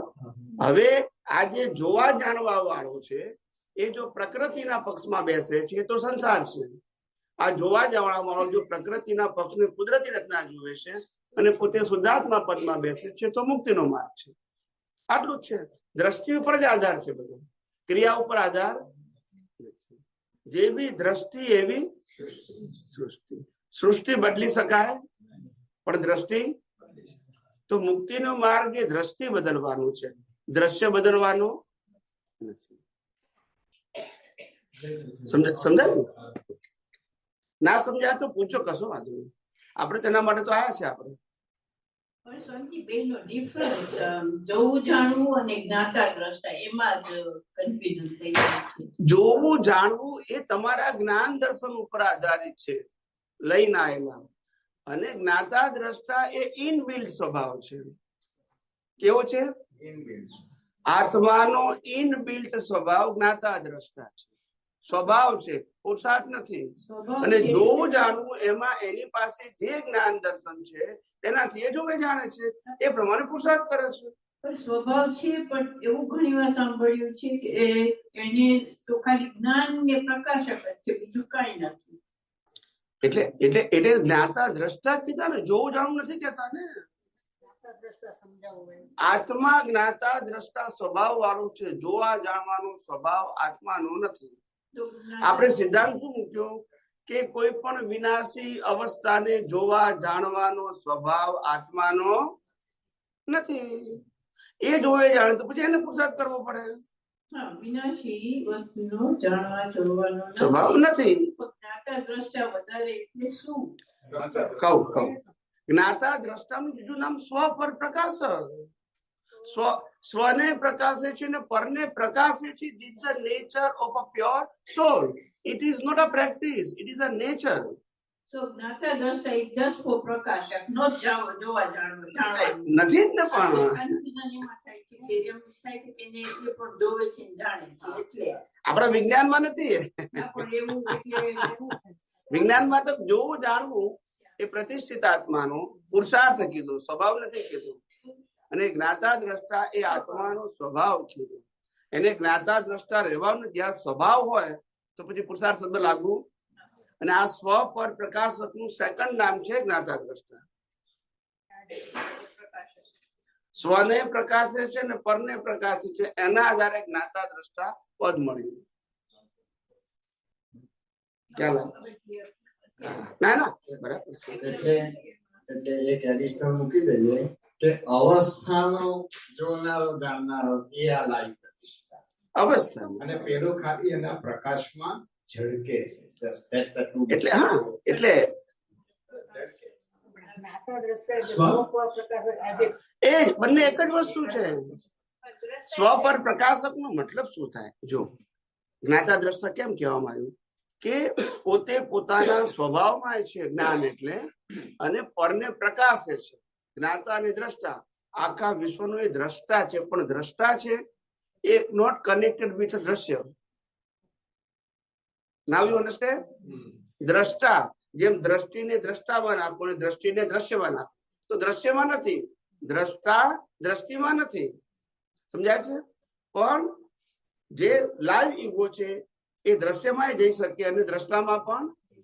તો એ દ્રષ્ટા જ્ઞાતા દ્રષ્ટા એ આત્માનો સ્વભાવ છે. હવે ખ્યાલ આવી ગયો? એટલે દ્રષ્ટિ દ્રષ્ટામાં પડે તો મુક્તિ છે, અને દ્રષ્ટિ દ્રશ્યમાં પડે તો સંસાર છે. દ્રષ્ટા એટલે સ્વભાવ. આપણે જોવું એ જ્ઞાન ને જાણવું એ દર્શન કે કેવી રીતે? કહું જો જોવું અને જાણવું એના બે મિનિંગ છે. જોવું અને જાણવું. એક મિનિંગ એનો એવો છે કે આપણે જોઈએ છે પણ જાણતા નથી. બીજો મિનિંગ એનો એવો છે આપણે જાણીએ છીએ પણ જોતા નથી. આ બંનેના મિનિંગ અલગ છે. આ બંનેનું મેં વર્ણન સમયે કર્યું છે આપણા સત્સંગમાં. કહું તમને હવે. જો હું શુદ્ધાત્મા છું, શું છું? હું શુદ્ધાત્મા છું એ બિલીફ છે મારું. ખ્યાલ આવ્યો? તો હું અવસ્થાને જોઉં છું. અને જો હું શુદ્ધાત્મા છું એ બિલીફ નથી તો હું અવસ્થાને જાણું છું.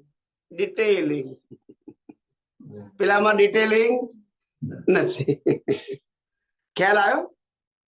કયો તો પાછું જોઉં છું. આ બે વાત મેં કરી છે, તમે જોજો સત્સંગમાં. ફેરથી કરો, વાંધો નહીં. અવસ્થાને તો જો હું પોતે મારા સ્વપદની બિલીફમાં છું હા તો અવસ્થાને જોઉં છું, જાણતો. પણ હું સ્વપદની બિલીફમાં નથી, એટલે હું શુદ્ધાત્મા છું તે નથી, હું ચંદુલાલ છું તો અવસ્થાને જાણું છું. જાણવું એટલે ડિટેલિંગ, જોવું એટલે સામાન્ય ભાવે. એ તમારા જ્ઞાન દર્શન ઉપર આધારિત છે. જોવું જાણવું. હવે આવું તમે ચોપડીમાં હોદવા જશો તો નહીં મળે. ક્યારે ઉકેલ આવશે? આ તો આ મેં બે વસ્તુ કીધી છે એટલે ઉકેલ આવ્યો, નહીં તો કોઈને નહીં આવે. કોઈ પણ એક વસ્તુ પકડશો ને તો ઉકેલ નહીં આવે. એ તમારા જ્ઞાન દર્શન ઉપર આધારિત છે, સમજો. તો આપણે દાખલો કઈ આપો તો જરાક સમજાય. કહું દાખલો બી આપો. તમારી પાસે અત્યારે સમ્યક જ્ઞાન ને સમ્યક દર્શન છે. બરાબર. હવે તમે સમ્યક જ્ઞાન તરીકે હું શુદ્ધાત્મા છું, તો અવસ્થા કુદરતી રચના છે. બરાબર. ખ્યાલ આવ્યો? જોવો જ છો, જાણવાનું નથી, તમારે ડિટેલિંગ જરૂર નથી. હા. ખ્યાલ આવ્યો? પણ હું તમારી દ્રષ્ટિમાં હું ચંદુલાલ છું, તો અવસ્થાને તમે જાણો છો. સારી કહેવાય, ખરાબ કહેવાય, મેં ભૂલ કરી, તેની ભૂલ કરી, મારું છે, તારું છે, જાણો છો. ત્યારે રિલેટિવ સત્ય ઉભું થાય. પેલામાં તો જાણવાનું જ નથી. એટલે આ જે શું કહેવાય, પ્રતિભાબેન, જાણનાર જણાય છે તે આ.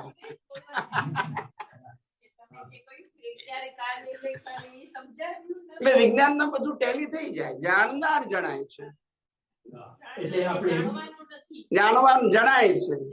જણાય એટલે આપણે એમાં કુદરતી ડિટેલિંગમાં ગયા તો જાણ્યું, ડિટેલિંગમાં ગયા તો જાણ્યું કહેવાય, નહીતર જોયું જ કહેવાય. એ જાણેલું પણ શું કહેવાય? જોયું. ડિટેલિંગમાં નથી ગયા. જોવું એટલે સામાન્ય ભાવે, જાણવું એટલે ડિટેલિંગમાં. પણ ડિટેલિંગમાં ક્યારે જાઓ? તમે જયારે કુદરતી રચના ન જોઈ શકો તો પછી અવસ્થામાં ડિટેલિંગમાં જાઓ તો જાણવું આવે, પછી એ પઝલ ઉભા કરે. એમ કહી શકાય સ્વામી કે જોવું એ રિયલ અને જાણવું એ રિલેટિવ, એમ કહી શકાય? કહી શકાય, પણ રિયલ એટલે આત્મા નહીં. અહીંયા જુઓ, સબ્જેક્ટ ટુ લાઈવ ઈગો જુએ છે કુદરતી રચના તરીકે, એ સનાતન છે પણ આત્મા નહીં. અને એ જાણે છે, ખ્યાલ આવી ગયો ને, તો રિલેટિવ સત્ય છે. પણ પેલું રિયલ રિલેટિવ બોલાય દ્રષ્ટિને આધારે, પેલું રિયલ રિલેટિવ નહીં. આત્મા રિયલ ને પ્રકૃતિ રિલેટિવ એ રીતે નહીં. તમે કુદરતી રચના જુઓ છો તો રિયલ છે, અને કુદરતી રચના નથી જોતા તો રિલેટિવ છે. એ રીતે લેવાનું, નહીતર બાજુ પઝલ બસ તો બરાબર છે. પેલું રિલેટિવ રિયલ લઈએ ને તો આત્મા ને પ્રકૃતિ એ રીતે. પ્રકૃતિને જોવા માટેની બે પ્રકારની દ્રષ્ટિ, એક જોવો છો અને બીજું જાણો છો. જોવો છો તો તમે સહજ છો, જાણો છો તો તમે અસહજ છો. આજે બહુ સરસ ક્લેરિફિકેશન થયું જોવું જાણવાનું. સારું, આપણે પ્રશ્ન પૂછ્યો.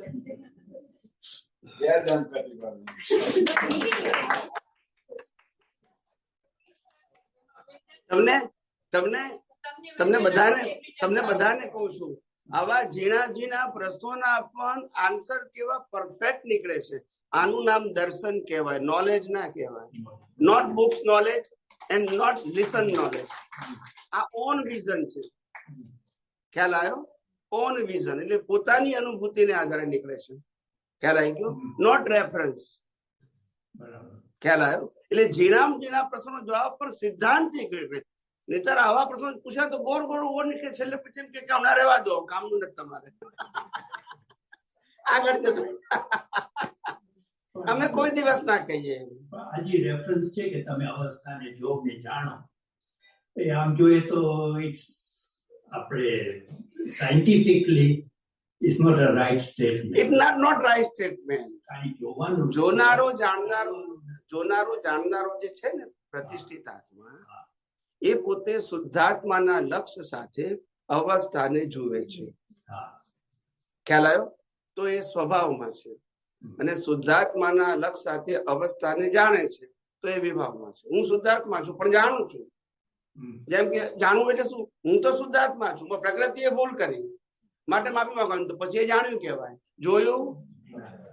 હવે સમજી ગયા?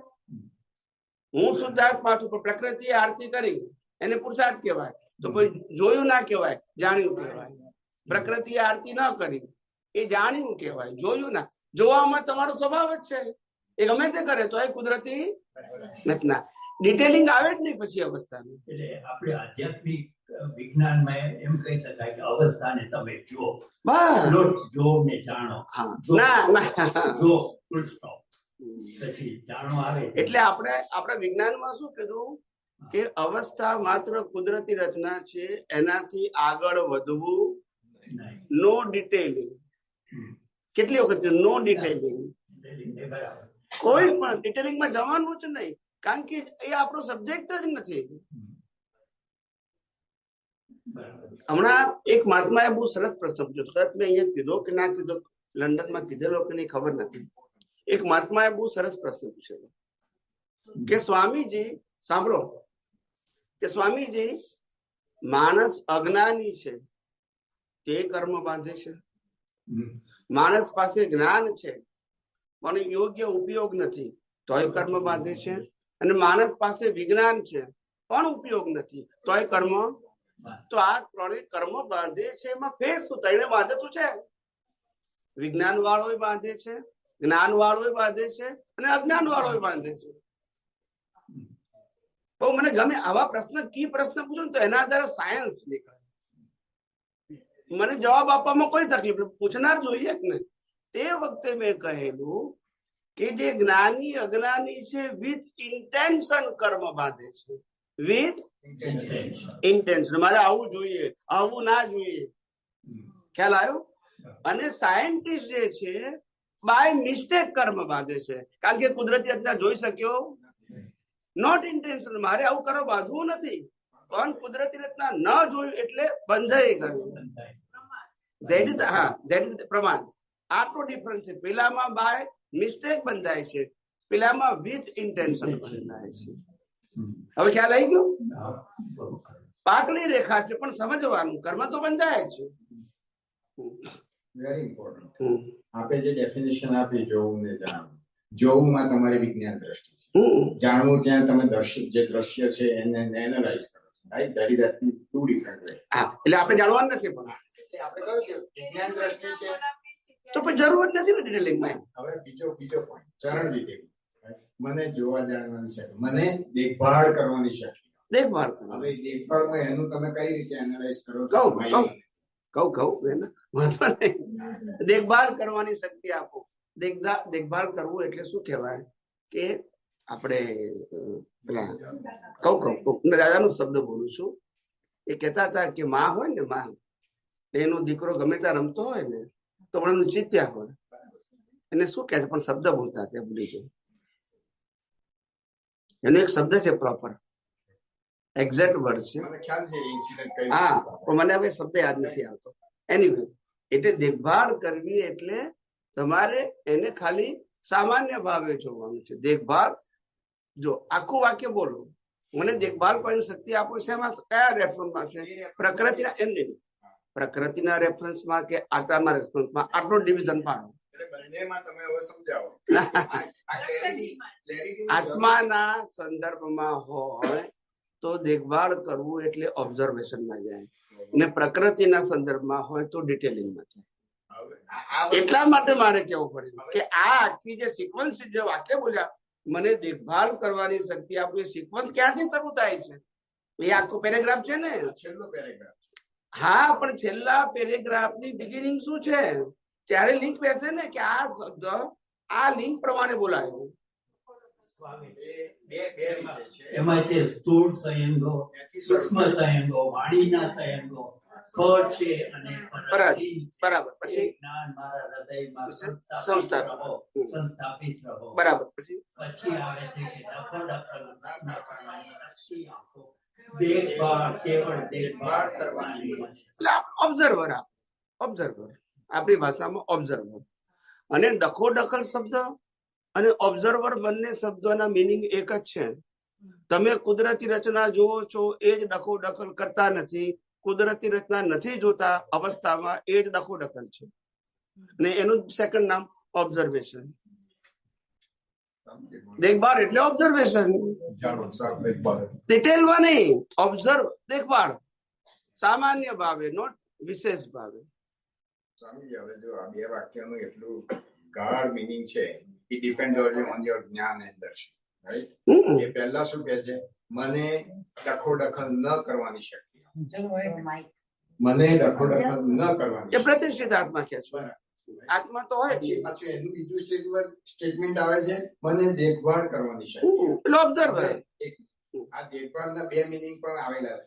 દેખવું એટલે જોવું અને ભાળ એટલે જાણવું, રાઈટ? મને જોવાની જાણવાની શક્તિ આપે. આ બે જગ્યાએ આટલું કન્ફ્યુઝન છે. જો તમે ડિટેલમાં આ શબ્દોથી એનાલિસિસ કરો, તમે વિજ્ઞાન દ્રષ્ટિએ મૂકો તો ક્લિયર છે કે આ બાજુ ખાલી જોવાનું છે, રાઈટ? અને પેલું ડકોડકલ ના કર્યું એટલે નાવડું જે કહે છે એને રહેવા દો, એને કુદરતી રચના જોઈ લો, તમારે એમાં ઇન્વોલ્વ થવાની જરૂર નથી.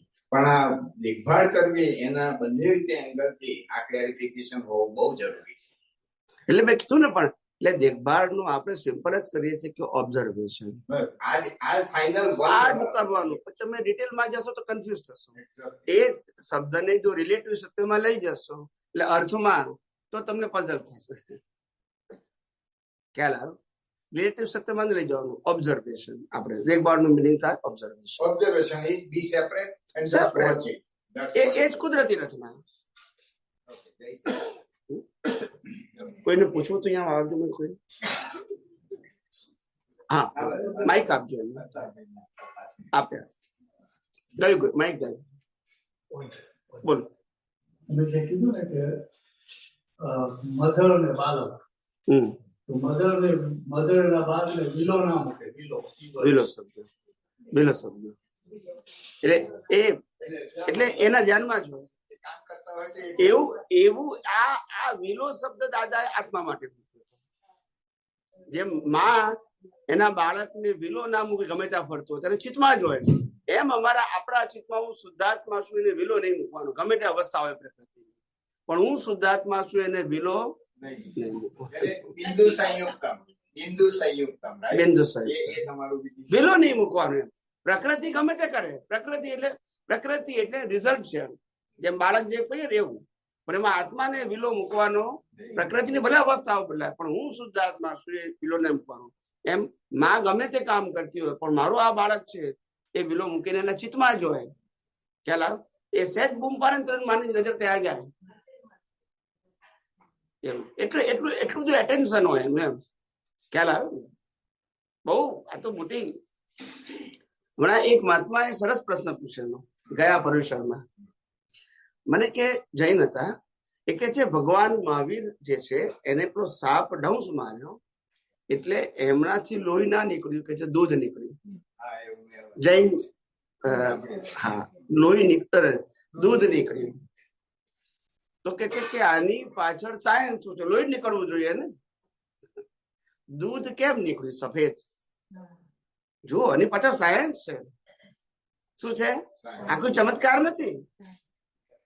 જેવી રીતે માને જયારે બાળક જન્મે ત્યારે વાત્સલ્ય ઉત્પન્ન થાય છે, એટલે blood convert in a milk, only for temporary, not for all the times. વાત્સલ્ય એમ તીર્થંકરો વાત્સલ્ય મૂર્તિ હોય, એટલે એમનું blood convert in a milk, એટલે વ્હાઈટ થઈ જાય. મિલ્ક એટલે નોટ લાઈક ધેટ, સફેદ કલર થઈ જાય. એટલે સાયન્સ કહું છું. એટલે દાદા ભગવાન માટે શબ્દો પડતો વાત્સલ્ય મૂર્તિ. એમ તીર્થંકરોને વાત્સલ્ય મૂર્તિ કહેવાય. What is the difference between વાત્સલ્ય મૂર્તિ and કરુણા? કરુણા તો એમની દ્રષ્ટિમાં અને વાત્સલ્ય એટલે પ્રકૃતિ. કારણ કે એ તો પ્રકૃતિ વાત્સલ્ય મૂર્તિ વાળી હોય, એટલે એ આ જે બ્લડ નું પછી મિલ્ક થઈ જાય એ પણ પ્રકૃતિ જ છે ને. પેલું તો દ્રષ્ટિનો સવાલ છે. કારણ કે એ જે તમે શબ્દ બોલ્યા ને, જે શું બોલ્યા? કરુણા અને દયા, આ બંને વચ્ચે લાઈન ઓફ ડિમાર્કેશન. કરુણા કનેક્ટેડ વિથ સોલ, દયા કનેક્ટેડ વિથ બોડી. પણ આ વિજ્ઞાન જ કીધું છે આપણા આધ્યાત્મિક. પછી પેલો શબ્દ છે તમારા ચરણવિધિમાં આવે છે, આપણે મન વચન કાયાના સ્વભાવને પણ જાણું છું. શું છે? અને આખું વાક્ય શું છે? પ્રકૃતિના ગુણોને પણ હું જાણું છું અને તેના સ્વભાવને પણ હું, એવું કે છે પ્રકૃતિ. આખું વાક્ય શું છે? એક્ઝેક્ટ બોલો. ચરણ વિધિમાં છે, આપણે બોલીએ છીએ. મન વચન કાયા અને તેના સ્વભાવને હું જાણું છું અને મારા સ્વભાવને પણ હું જાણું છું. મન વચન કાયાની ટેવો, મન વચન કાયાની ટેવો અને તેના સ્વભાવને પણ હું જાણું છું અને મારા. તો એક ભાઈએ પ્રશ્ન પૂછ્યો, વર્ષો થઈ ગયા, 10 વર્ષ થઈ ગયા છે. ટેવો અને સ્વભાવમાં શું ફેર? મન વચન કાયાની ટેવો અને તેનો સ્વભાવમાં ફેર શું? હે ના, મેં તો કીધું છે, આ તો રિપીટ કરું છું. 10 વર્ષ પહેલા કોઈએ પૂછ્યું હતું. તો ટેવ અને સ્વભાવમાં ફેર શું? ટેવ એટલે સામાન્ય ભાવે હોય, સ્વભાવ એટલે લોંગ ટર્મ માટે હોય. ગુસ્સો કરવો એને એ વખતની ટેવ કહેવાય, પણ ગુસ્સા વાળો સ્વભાવ એટલે ઇટ્સ અ નેચર થઈ ગયું. ખ્યાલ આવ્યો? તો પેલું ટેમ્પરરી છે, પેલું લોંગ ટર્મ છે. ખ્યાલ આવ્યો? તેવો એને તેનો સ્વભાવ. ખ્યાલ આવ્યો? સ્વભાવ એ તમારી ગાંઠમાં જાય અને ટેવ તમારા ટ્રાન્ઝેક્શન ના ઉદયમાં જાય. એ પછી કાયમ માટે ના હોય. એકવાર ગુસ્સો કરી નાખ્યો હોય પછી તમારો સ્વભાવ ના હોય. ખ્યાલ આવ્યો? ટેવ થઈ ગયા, સંજોગ આજે બોલાઈ ગયું, પણ એ સ્વભાવ નથી. સ્વભાવ એટલે પછી ગુસ્સાવાળો નથી, કારણ ગુસ્સાવાળો સ્વભાવ જ છે. એટલે સ્વભાવ એ પ્રકૃતિની લોંગ ટર્મ ની વાત છે અને ટેવ એ સબ્જેક્ટ ટુ ટ્રાન્ઝેક્શન છે.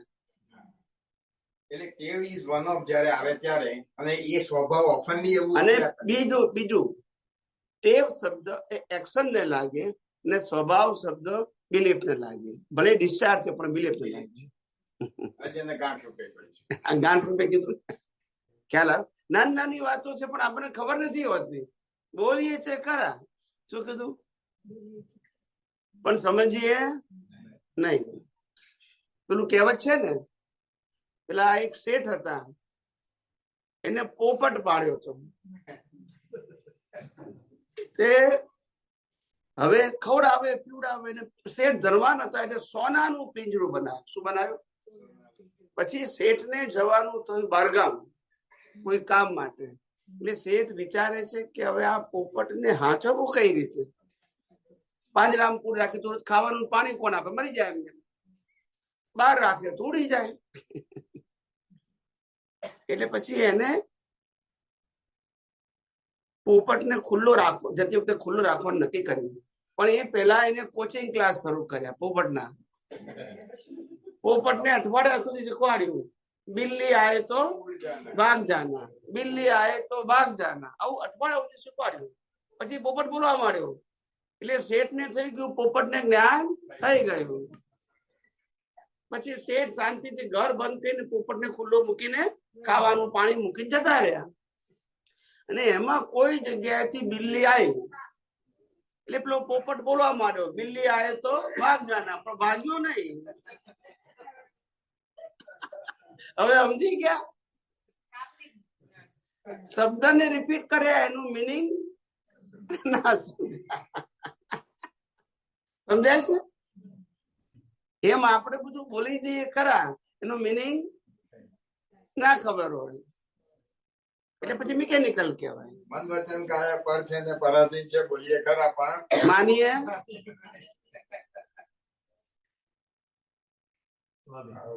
બોલો. દાદાને વાત્સલ્ય મૂર્તિ એ કેવી રીતે કહેવામાં આવ્યું, કાંઈ એનું પાછળ છે? વાત્સલ્ય મૂર્તિ એમને તો બધા મહાત્માઓ સાથે પ્રેમ સરખો હતો ને એ રીતે. વાત્સલ્ય એટલે બધું એમનો પ્રેમ વધઘટ ના થાય તેવું હોય. કેવો હોય? વધઘટ ના થાય. પ્રેમ અને આસક્તિ એ વધઘટ થાય, પ્રેમ વધઘટ ના થાય. એટલે વાત્સલ્ય પ્રેમ એટલે વધઘટ ના થાય તે એક સરખો હોય. કરુણા નહીં, વાત્સલ્ય તો એના માટે છે, કરુણા આત્મા માટે. બધા સરખા લાગે. એટલે કવિરાજે લખ્યું છે ને, જ્ઞાન દૂધે પોસ્યા તમે, બાળકો છે અમને, વાત્સલ્ય મૂર્તિ દાદા એક જ માં તમને. વાત્સલ્ય મૂર્તિ એક જ તમે, અમે બધા તમારા બાળકો.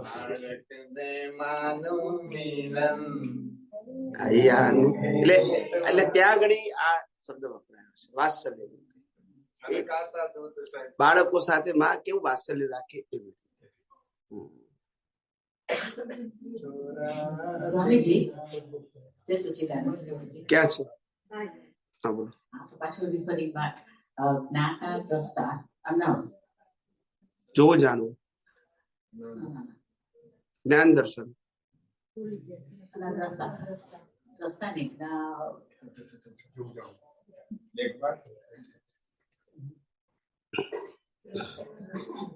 ને દ્રષ્ટા.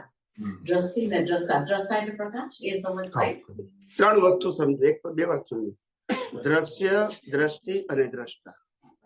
દ્રશ્ય એટલે અવસ્થા, દ્રષ્ટિ એટલે અવસ્થાને જોનાર, અને દ્રષ્ટા એટલે પ્રકાશક.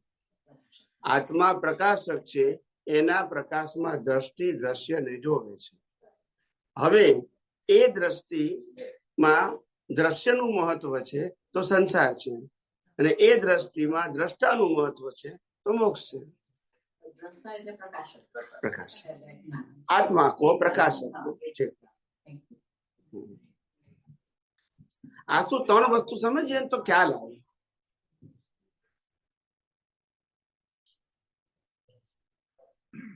એવી રીતે જ્ઞેય, જ્ઞાન અને જ્ઞાતા સેમ એ જ સિક્વન્સ છે.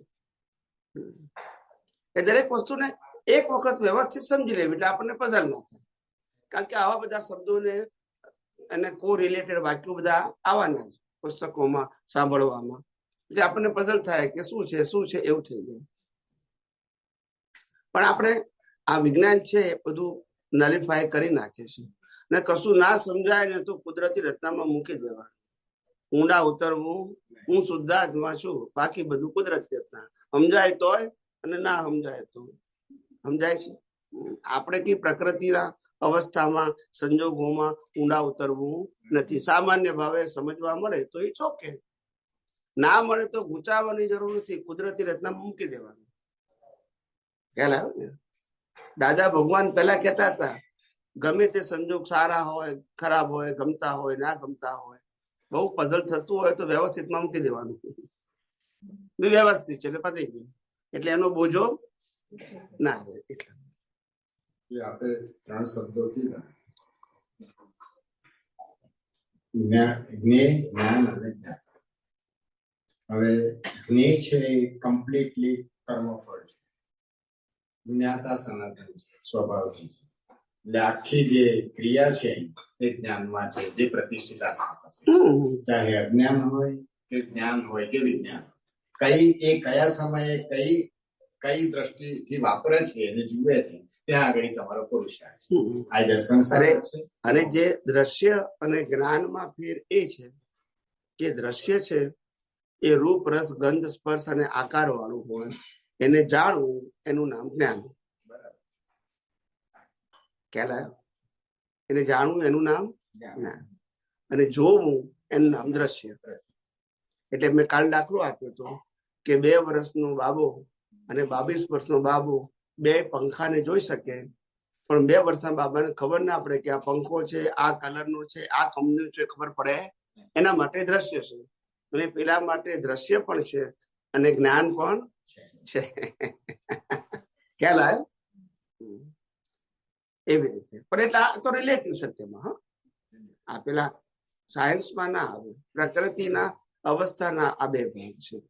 જે પેલું કહ્યું ને દાદા કે કંઈક છે એ દર્શન અને આ છે એ જ્ઞાન, એ બંને રિલેટિવ સત્ય માટે છે, આત્મા માટે નથી.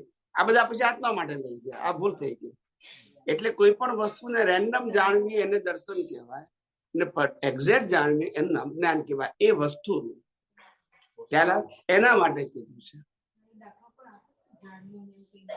હા, એટલે એટલે એમ કે છે, શું કે છે કે દૂર એક પ્રાણી ઉભું હતું, તો એને એવું લાગ્યું કે આ ગધેડા જેવું લાગે છે. તો કે છે કે આ ગધેડા જેવું લાગે છે, ખ્યાલ એ દર્શન છે. અને ત્યાં જઈને પછી જોયું કે આ તો ઘોડો છે, તો કે જ્ઞાન.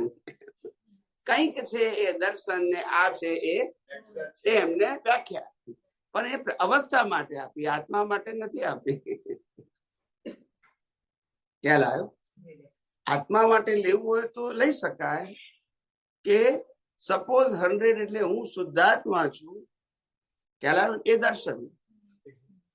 પણ અનુભવ થાય તો એને જ્ઞાન કહેવાય. ખ્યાલ આવી ગયો? દર્શન નો મતલબ થાય એપ્રોક્સિમેટ, જ્ઞાન એટલે એક્ઝેક્ટ, રિયલાઇઝેશન. જેમ પેલું એક્ઝેક્ટ થયું ને એવું અહીંયા કરી એક્ઝેક્ટ. એટલે તમે કોઈ પણ શબ્દ કયા રેફરન્સ થી વાપરો છો, ઉપયોગ કરો છો, એના ઉપર બધો આધાર છે. એટલે એ સામાન્ય માણસોને સમજાતું બધું સરખું જ લાગે એને. બધું શું લાગે છે? દર્શન મોહ કન્ફ્યુઝન કરાવે આપણે દર્શન બરાબર. એટલે મેં કીધું ના સમજાતું બહુ ના ઉતરો કે જરૂર નથી કે આપણે જ્ઞાન કહે છે હું શુદ્ધાત્મા છું, જ્ઞાન છે. આપણે એટલે સબ્જેક્ટ નું થઈ ગયું ને. એટલે તો હું તમને કહું છું સબ્જેક્ટ નું. તમે એ શબ્દનો ઉપયોગ ક્યાં કર્યો છે એના ઉપર આધાર છે. ખ્યાલ આવ્યો?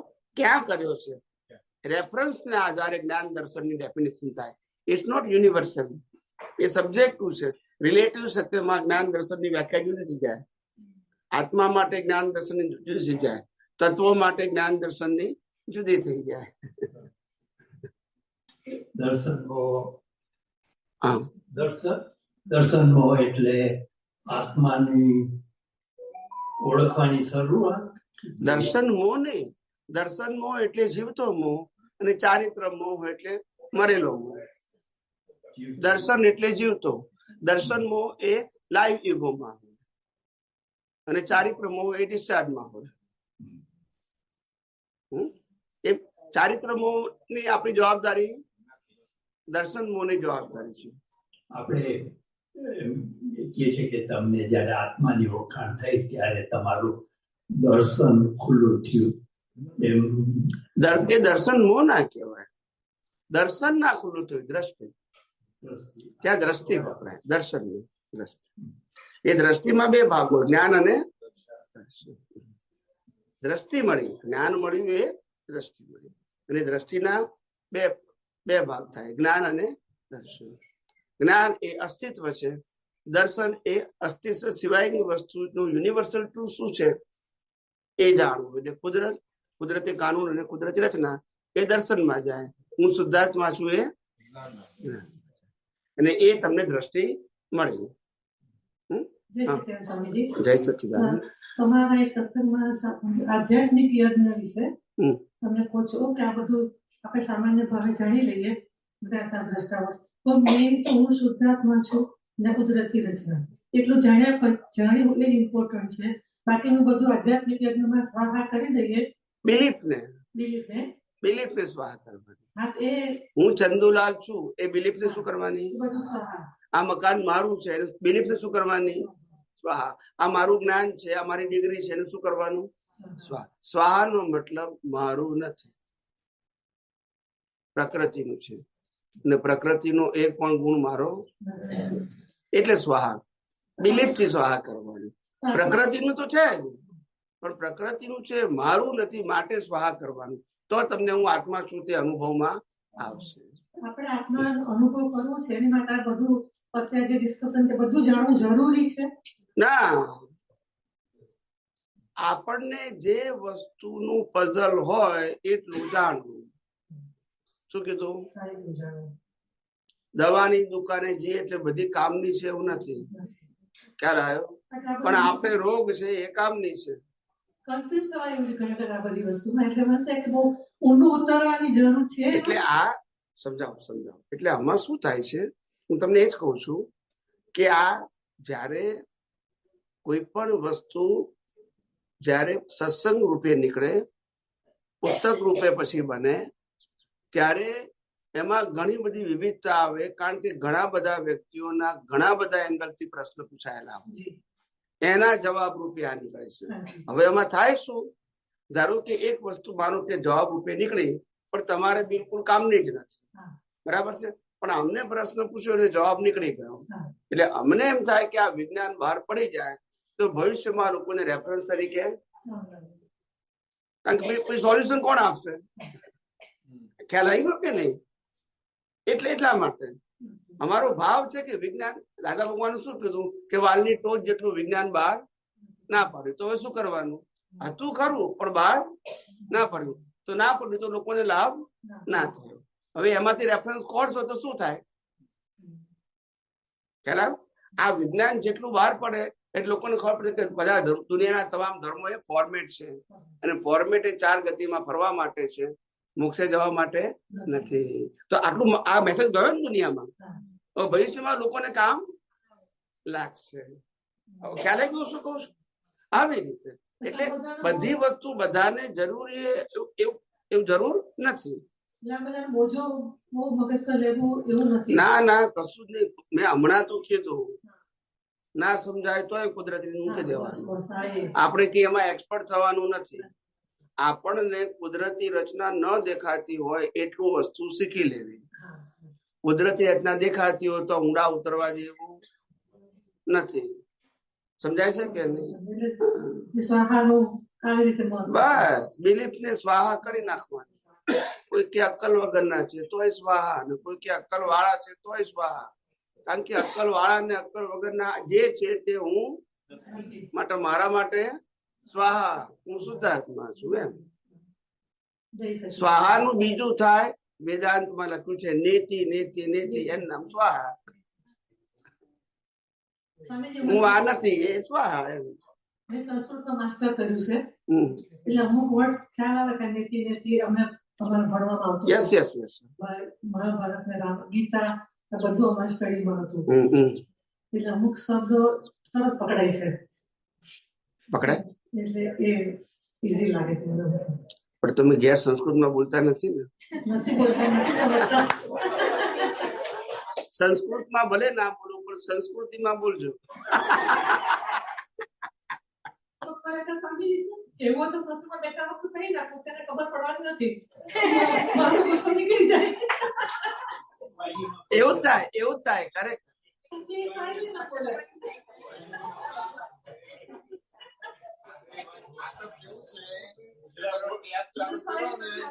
પાણી ના નીકળે, હવા નીકળી જાય. આપડા બે ચાર શબ્દ બોલો, તમને ખબર પડે. કહું, જ્ઞાનીની દશા જોવી એટલે શું કે એ ગમે તે સંજોગોમાં સહજ રહેશે. અંદર જે છે એની દશા, એમાં એમને બોજારૂપ ફીલ થતું નથી. ખ્યાલ આવે? એ સહજ દશા. દાખલા તરીકે અહીંયા સત્સંગ કરવા આવીએ તો અમારે તૈયારી ના કરવાની હોય. ખ્યાલ આવ્યો? ટીચર તૈયારી કરે ને સિલેબસ, એવું અમારે ના હોય. તમારે ગમે ત્યારે ગમે તે પ્રશ્ન પૂછો. આ તો તમે મહાત્મા છો પણ બિલકુલ નવો આવ્યો તો એ પૂછે. પણ અમે સહજ હોઈએ. કેવું હોય? એવું ખાવું પીવું હરવું ફરવું. તો કે છે કે આ સાહજિકતા કેમ છે? હવે એ રીઝન તો કે આ સાહજિકતાનું કારણ એ અવસ્થાને કુદરતી રચના ફીલ કરે છે. ધેટ ઇઝ વી કોલ્ડ સાહજિકતા. મેં કહ્યું ને, સાહજિકતા એ જ્ઞાન દર્શનનો વિષય છે, પ્રકૃતિનો વિષય. એટલે બધામાં ભળી જાય, બધામાં અવસ્થામાં ભળી જાય પ્રકૃતિ, પણ એ પોતે કેવા હોય? છૂટા હોય. ખ્યાલ આવ્યો? એ સાહજિકતા, એમની દ્રષ્ટિની સાહજિકતા આપણને ખબર પડવી, સમજાવવી જોઈએ. એટલે કે છે ને, જ્ઞાનીને ઓળખવા માટે ખપશે અંતરની દ્રષ્ટિ. આ બહારની દ્રષ્ટિ ની, અંદરની દ્રષ્ટિ. અંદરની દ્રષ્ટિ જોઈએ. સમજાય છે?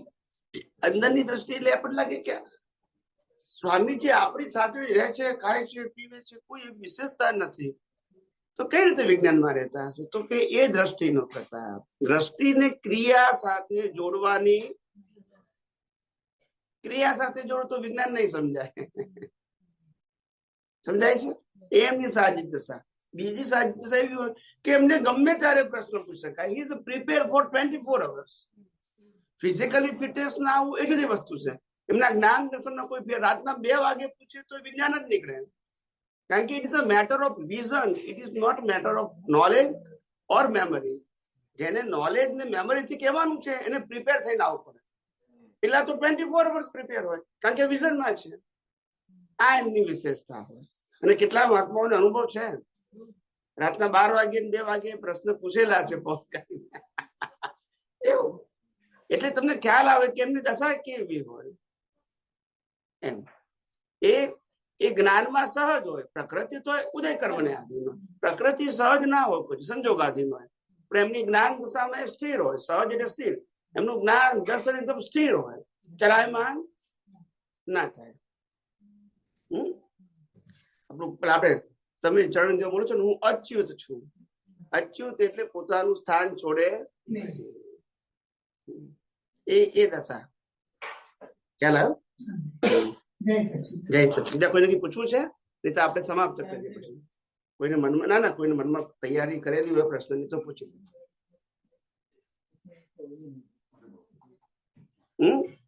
ઓકે, ચલો પ્રાર્થના બોલી લઈએ.